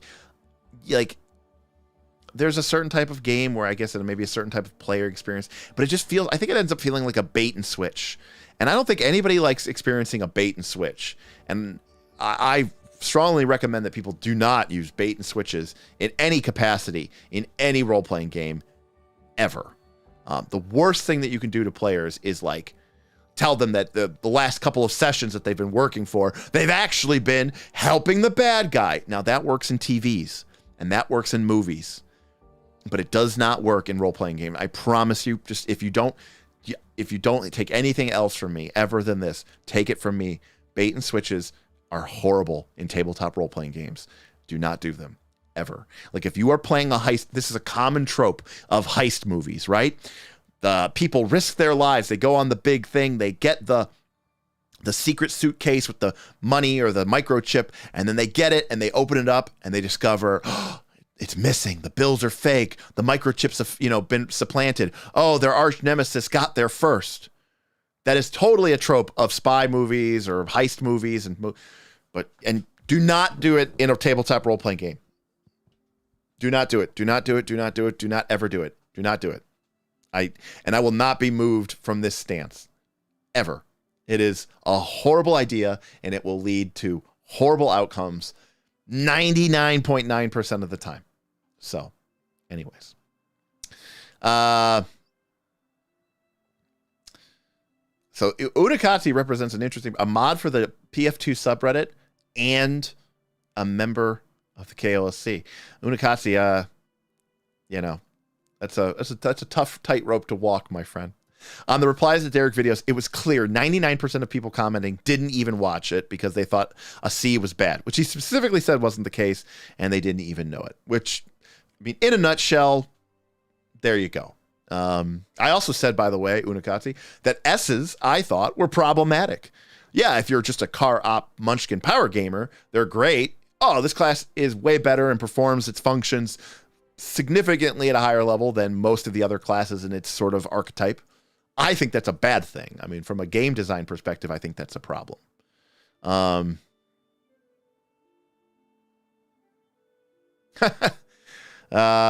Yeah. Someone will come in and say, I've been having a lot of problems with my alchemists, and then everyone's be like, that's because you suck. You just don't know how to play them. Yeah, we see that all the time.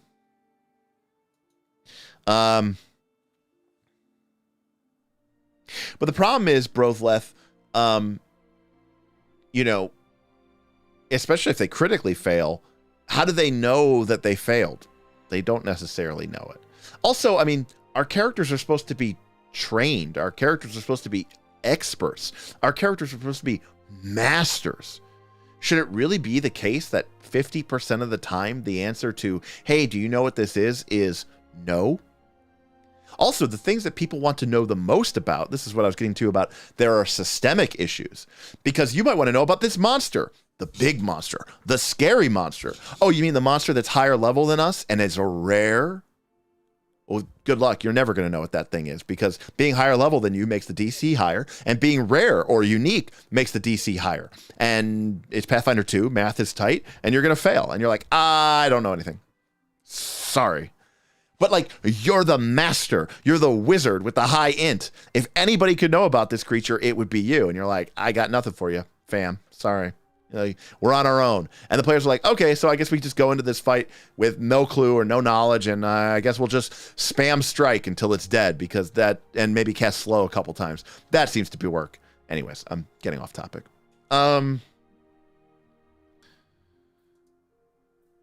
Actually, I do like in-combat recall knowledge checks in Northern Reaches, because they are a solid board game risk. Yes, that's very different. We run things very differently there.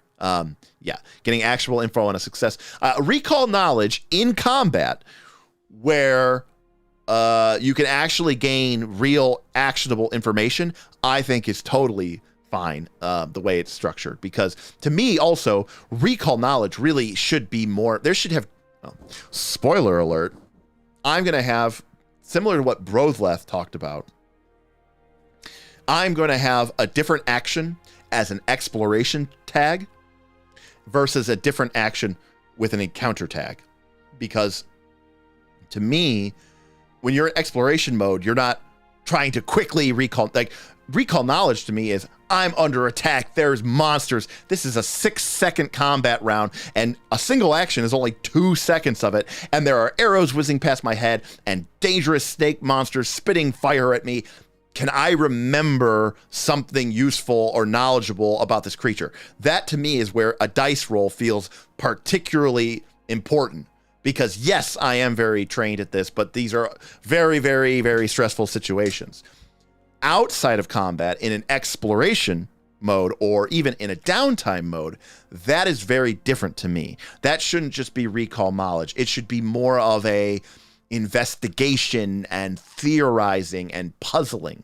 It seems very unlikely that someone who is trained or expert or master in a skill, given time and not under the threat of being, having their head bashed in with a mace, would be able to sit there and posit and theorize and come up with something, and maybe do some investigation and some research, and actually come up almost time and time and time again with some sort of, interesting and actionable item. And that's why I do agree, though, ultimately, Brothleth, with what you said here.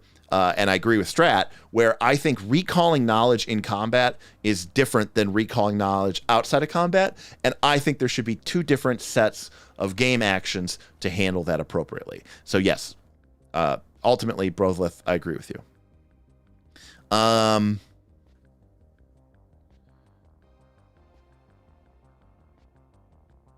Also, does anybody here, poll going up, does anyone ever have their monsters make recall knowledge checks? And don't lie. If you did it once, that doesn't count. Oh, there was this one time I had a monster make the check. That doesn't count. I'm talking about on the do your monsters make recall knowledge checks in combat as often as your players make recall knowledge checks in combat? Answer the poll.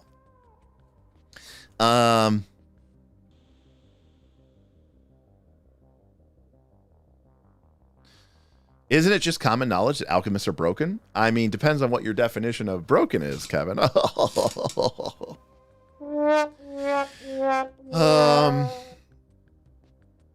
Yeah, one of the most dangerous things with recall knowledge is in combat, where not having the right information can lead to a TPK. This is another fundamental problem I have with recall knowledge in combat, because I want players to know what's going on so that they can make good decisions and then feel rewarded because they go, oh, listen, we know what the monster is. Oh, we know what it's vulnerable to. Oh, cool. I'm going to use this spell instead of that spell. I'm going to use this bomb instead of that bomb. Or I'm going to deactivate my flaming sword because the creature is immune to flaming damage, or something like that. I like that. That to me is exciting. I like when players can gain information and then act on it and have tools and resources at their disposal, which they can use in order to gain that information, right?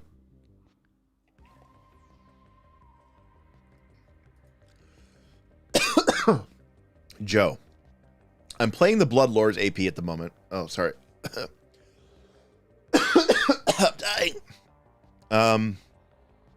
I'm playing the Bloodlords AP at the moment, and we're all evil alignment. Doesn't feel like it, though, and we just hit beat book 2. Have you ever played an evil campaign and have it feel evil? Well, Joe, not in D&D.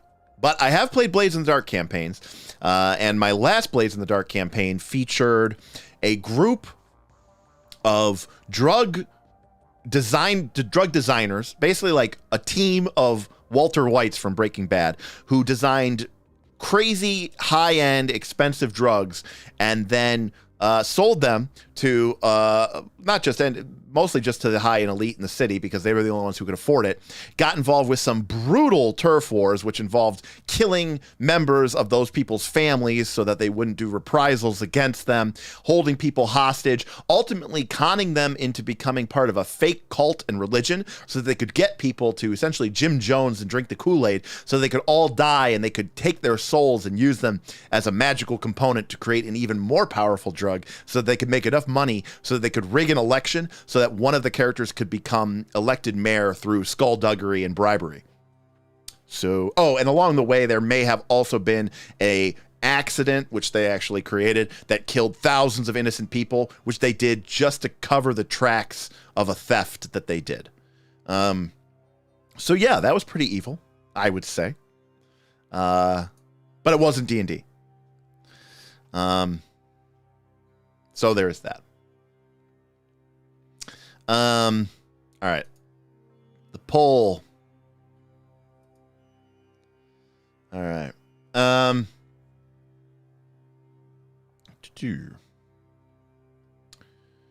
right. 80% of you said no. So, all right. We're good on that.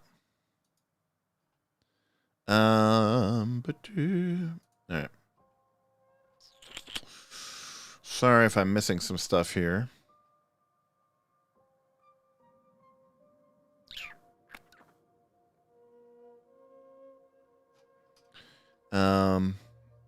Ooh, Scratch Paper Games, $20 super chat. Thank you.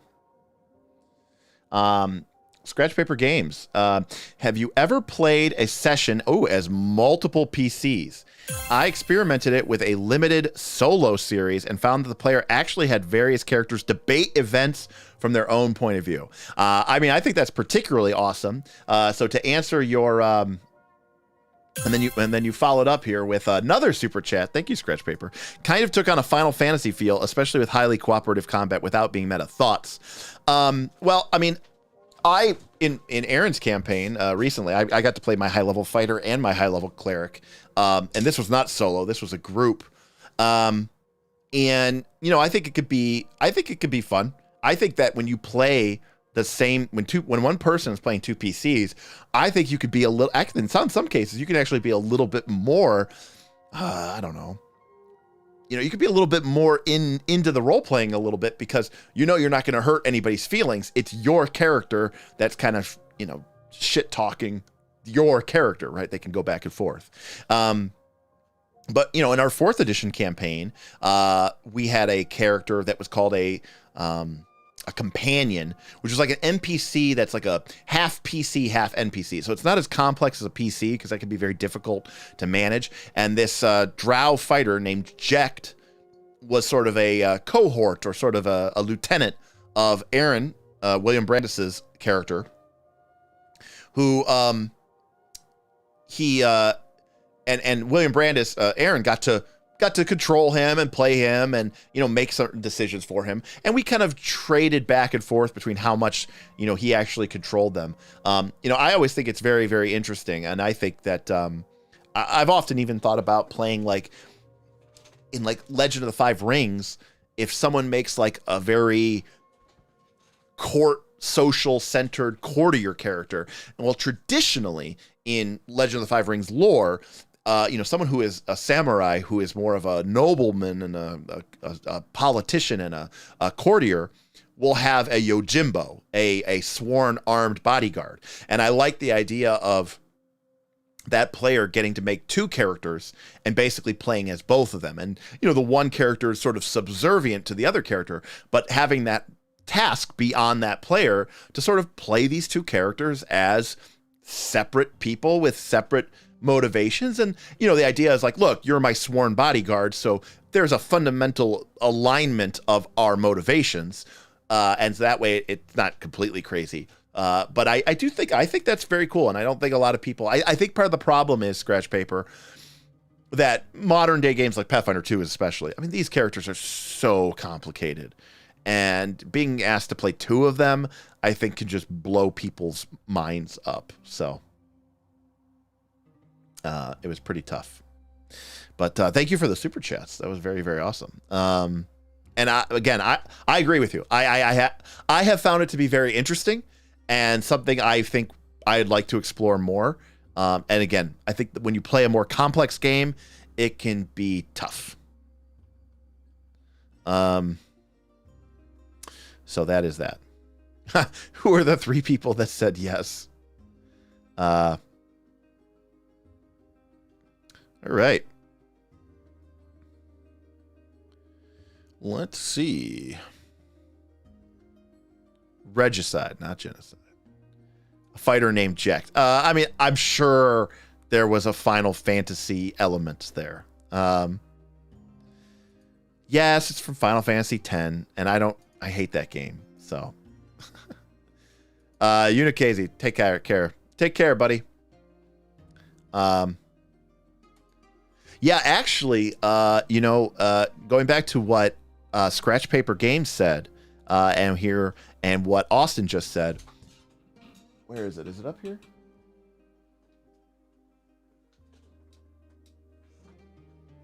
I don't have it up here, but in second edition D&D, I'm gonna pull it up really quick for the folks at home.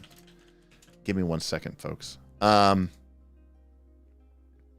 Okay, so in second edition D&D, they had this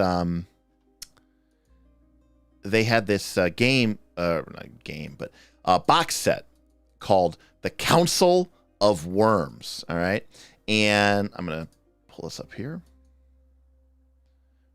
Here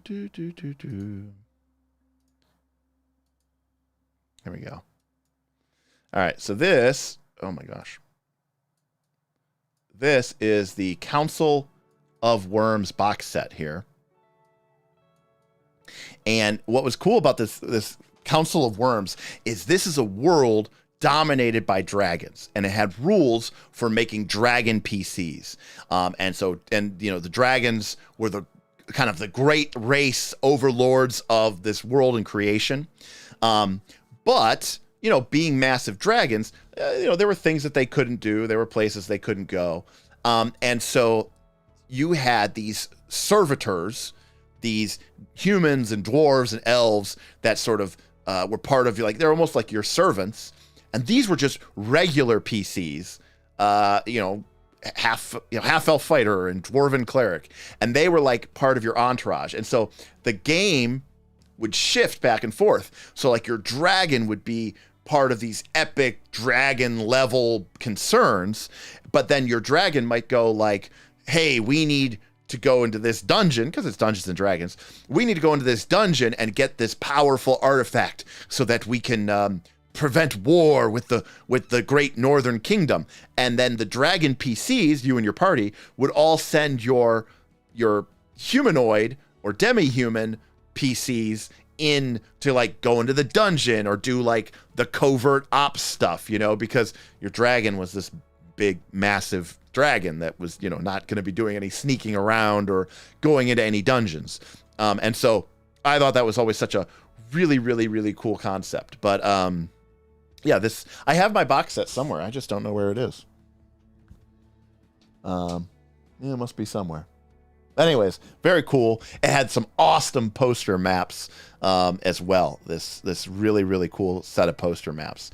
So yeah, very similar to what you're describing with Ars Magica. My knowledge of Ars Magica is not that good, but yeah, very cool. Love it. Awesome. Cool idea. I've wanted to do something similar like that for a long, long time. So, Boothby says, ooh, Council of Worms. I got to play a dragon PC with that. Yes, you did, because that's what the rules were for. Some random guy says that brings back gaming memories. Yeah, very, very cool. Didn't know this was a thing, D&D 2nd edition, but I started with 3rd. Yep. Yeah, they didn't make... I don't think they ever really reprinted Council of Worms. I think it was just for 2nd edition D&D, so it's very cool. Question: has there ever been a time you were playing a system and just said, this doesn't work, and stopped playing it and never touched it again? William Brandis, if you're in chat, do you have any recollections of a time where we were just like, nope, this doesn't work, and I'm out? No, that's a great question. This is going to sound bad because I do like it. Which is, we played several sessions of Starforged, which is the sci-fi version of Ironforged. I think Ironforged is great. I think Starforged is very interesting.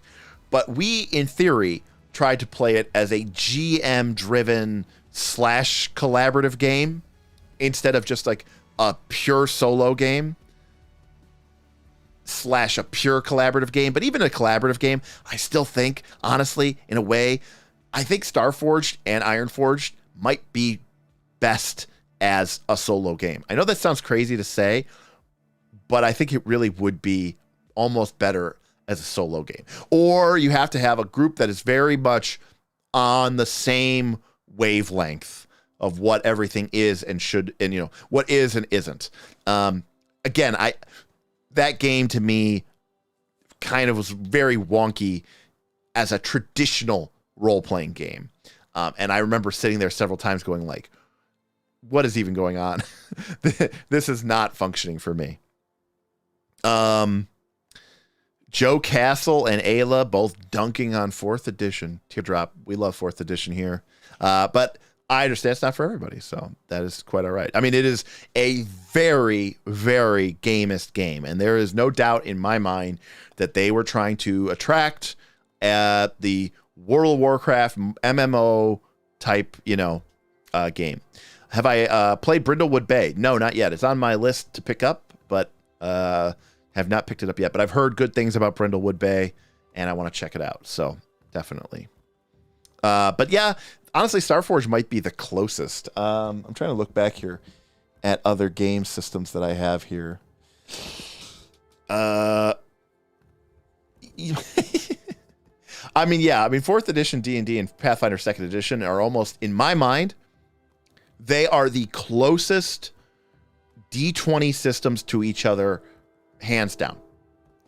If I were to draw a Venn diagram of all sorts of different, 3rd edition, Pathfinder, Pathfinder 1 and 3rd edition are basically the same game. So that is probably that's like an overlap. But in terms of games outside of that, 3rd edition, 4th edition, 5th edition, Pathfinder 2nd edition, to me, Pathfinder 2nd edition and 4th edition D&D are it's like a 80% coverage, at least 75% coverage. But yeah, you were gonna say 3E and 3.5, and 3.5 is PF1. So we introduced the combat maneuver bonus. It's a totally new game, even though that was already a calculation that you did in the game. We just gave it a name and you wrote down. It was not. Pathfinder 1 equals 3.5, which for the most part basically equals. It's like 95% of it was Pathfinder, or 3.0 and 3.5. So I played it. I'm assuming, Kevin, I assume you're talking about Brindlewood here. I played it a few weeks ago with my group and liked it because it felt so roleplay, but one of my players didn't like it because there wasn't a correct solution. And Kevin, I think you've hit upon an important point here, which is that some people play role-playing games to to beat the game. This idea of the traditional role-playing game from the old days where it's like the game just goes forever. It's just a world and we just live in it. And, you know, like just like how in real life there's all sorts of things and drama happening, pandemics and war in Ukraine and hurricanes in Florida. Well, our fantasy world is going to have these events happen, and people will die, people will do the right things. Hopefully, you know, goodness and justice and righteousness prevails, and the world turns on, and a new threat and a new thing will emerge. And sometimes it's big and sometimes it's not big, and that's it. And some people go, but wait, but how do I beat it? I don't know. How do you beat life? How do you beat the earth? You don't. And so some people are like, no, this is a game, and games have a beginning and they have an end, and I want to be able to do the thing that puts me in the thing that'll help me do it. And in fact, Bob, who, you know, didn't play role-playing games until he started playing here with us at the Knights of Last Call when we formed it, he used to say that, you know, his big concern when we were playing our adventure path, like Rise of the Rune Lords, was, I'm just nervous that I'm going to mess up what we're supposed to do. And I was like, oh, like that, my poor heart. Like that is very painful for me to hear, because, you know, like the important part of a role-playing game is that you can do whatever you want. And, you know, you should be free to explore with your virtual character, explore ideas and explore personalities. And, you know, I've talked about this on the stream before, but like, I am a cis hetero male, but I have played games like Monster Hearts, and I'm not trying to even say that this is the same thing as experiencing, you know, gender dysphoria or gender identity issues, or, you know, experiencing differences on the sexuality spectrum. But in a game like Monster Hearts, part of the rule set is that someone can make a check, another player, and turn you on. Now, you, the PC, it's not a charm spell, it's not a dominate spell, but the rules clearly state that you are turned on. How you respond to that and how you deal with that, that is up to you. Playing Monster Hearts gave me a lot of insight into the lives and challenges and, you know, tragedy in some cases of what these folks have to go through, and you know, but also as well the exhilaration and the beauty of it.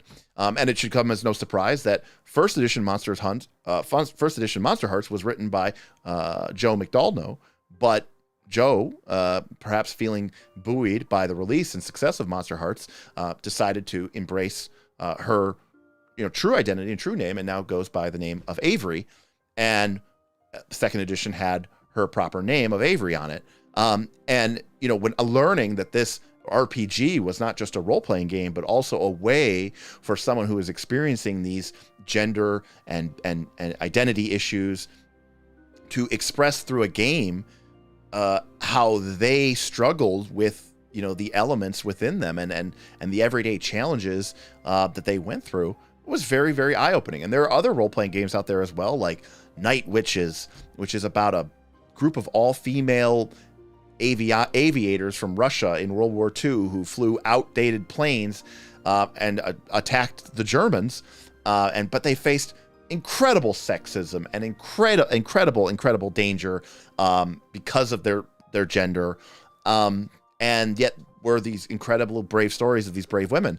And getting to play that game, does it give me a sense for the challenges that women have to deal with gender discrimination and all that other stuff? No, certainly not in the 1940s. But does it give me an inkling? Yeah, I think so. And I think, you know, your game doesn't have to be Monster Hearts or Night Witches for you to learn something from your role-playing game. Yes, escapism can be fun, but unless it's truly just popcorn, action flick, beer and pretzel gaming, which I think is fine now and again too. But I also think I like going to movies that make me think. I like going to movies that make me have to introspect a little bit. And I think role-playing games can do the same thing. So,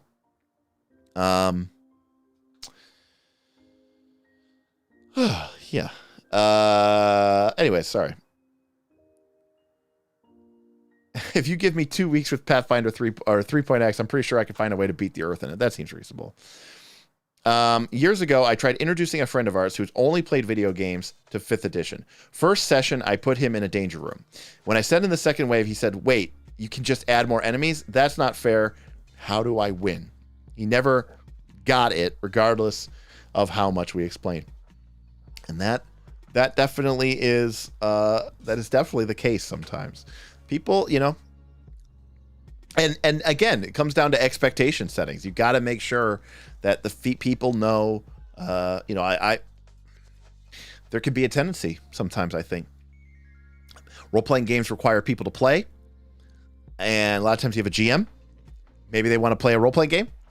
Maybe it's 5th edition. Maybe it's Pathfinder 2. Or maybe it's some weird, crazy RPG game. And they want people to play with. So what do? They bait and switch them. Oh, it's just like this. You know, they because they're trying to con them. They're trying to con them into playing the game. And they're like, you'll love it. I'm sure you'll love it. You know, and they're not maybe telling the whole truth about what a role-playing game is, because they're like, I just want people to play with. I mean, I've seen that happen a lot where people get hoodwinked into playing. You know, so, and you can end up with these situations. I had to catch up on 2XP. Do I need to repeat my medic story? Yes, Rag and Wolfbane. We are going to end with Rag and Wolfbane's story and question and answer. Unless somebody wants to come in and super chat or tip, but we've just passed through 9 o'clock. And again, this is my 3rd day in a row of streaming, and I'm sure my voice is about to drop out. So,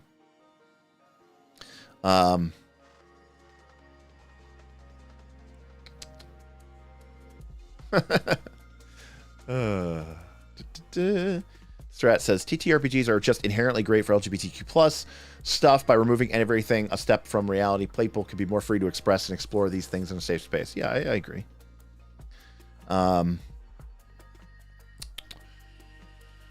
yeah. So Thursday, folks, while we wait for Ragon here, Thursday is going to be our high level final class tier ranking stream.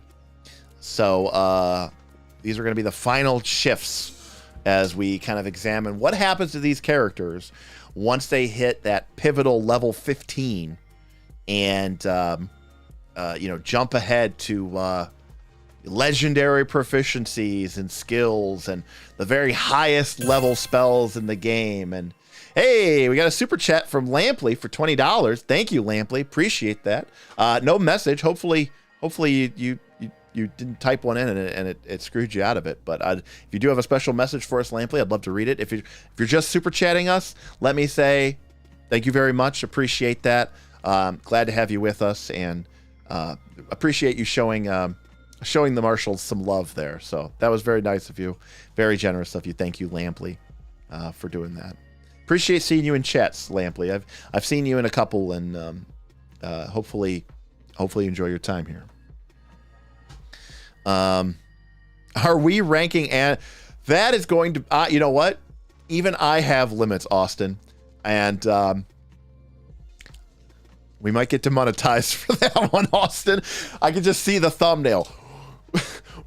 Ranking ancestry / races, and it's just like YouTube just shuts us off. We're like, no, you don't understand. It was just about the mechanics. Leshies would get an F. Just so we're clear. I would have no problem ranking the Leshies. We'll just do a Leshy ranking stream. Ranking races 5E compatible only. No, I don't think we're gonna. Boo! No. Okay, here we go. Medic story from Rag and Wolfbane. RPG Bouncer. I actually agree with that. I think ancestries are particularly difficult to rank. You know, your class is pretty much like the defining thing that you are in most, you know, D20 level-based RPGs, class-based RPGs. Ancestry really is just kind of like an additional thing to add on to it. I mean, we could do a pickpocket away, not pickpocket, I'm sorry, nitpick away all the specific mechanics of the ancestry feats and the ancestry features, the relative weights and heritages, but, I just don't think that's worth it. I think it'd be kind of a boring stream. I can tell you this, I am not personally excited about that. I would think, let's see, we've done the spells, we've done the classes, or we're going to do the classes. I really don't want to do the focus spells because most of them are so highly specific and they're not really designed to be that interesting anyways. Archetypes Lampley would probably be one that I wouldn't mind going through. Cleric Domains might be a little...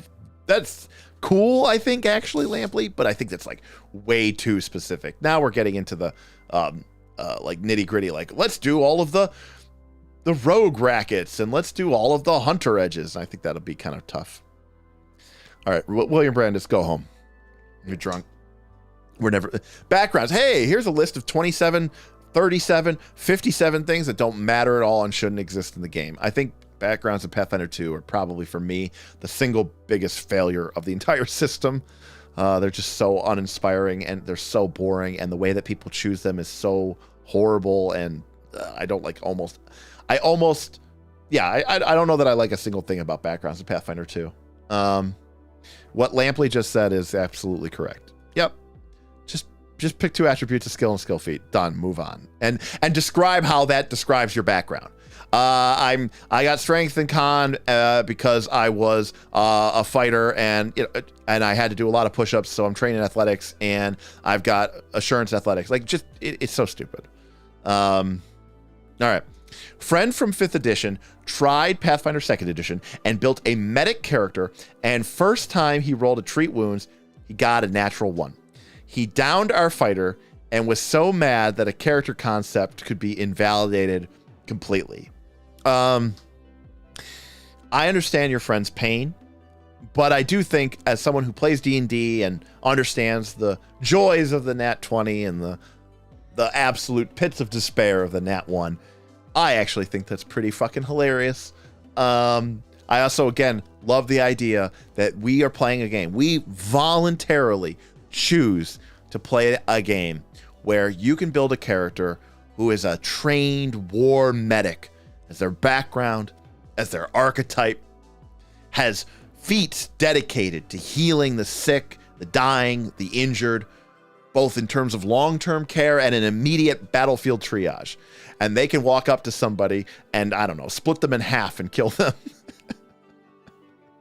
And we have accepted that this is the game that we want to play.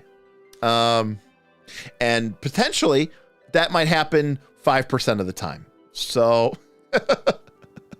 we're okay. Hey, what's like, what are we even doing here? Could I rank the Pathfinder 2 books? Austin, I haven't read all the Pathfinder 2 books. That would be pretty tough. All source books ranked. Eesh. He quit that game after 2 sessions, or after that session, and never played again. Well, I can't blame him for that. Lance, I would need a significant heavy tip for that. The Shadow tier list. No, please. Archetype tier list, like whoever was saying that earlier, is not a bad idea. Lampley was saying that it's not bad. Yeah, 5% of the time. Every time I go to the doctor, there's a 5% chance he instantly kills me. It's just like one of those, like, because if someone's using battlefield medicine on you, right, it's a do or die. It's a very like dramatic moment, and the idea that my character, who is specialized in this moment, not only does nothing, but just made it worse, that you would just be better off if I had just done nothing instead, is so absurd when you really think about it. And yeah, it's just crazy. All right, well, that is our story from Rag and Wolfbane, and I want to say thank you to everybody who came out tonight and supported us here on the Knights of Last Call. I want to say thank you to our patrons for supporting the channel at all times and for being incredible and amazing folks and individuals. I enjoy your companionship. I enjoy our conversations. I enjoy our games. And I'm happy that you have decided to be a part of each other's lives and my life. This has been an incredibly fun run. The Patreon has done better than I think we could have ever dreamed of, and it's because of the continual and ongoing support of our existing members and new members. When we find these diamonds in the rough, folks like you who are interested in thinking about role-playing games and taking their role-playing game experience and knowledge and mastery to that next level, and they decide to come on and support us and join the conversation and join the community, and that's just a beautiful thing. So I love that. And then obviously, of course, tonight, so many of you came out and supported us with your super chats and with your tips. The list is almost too long to count.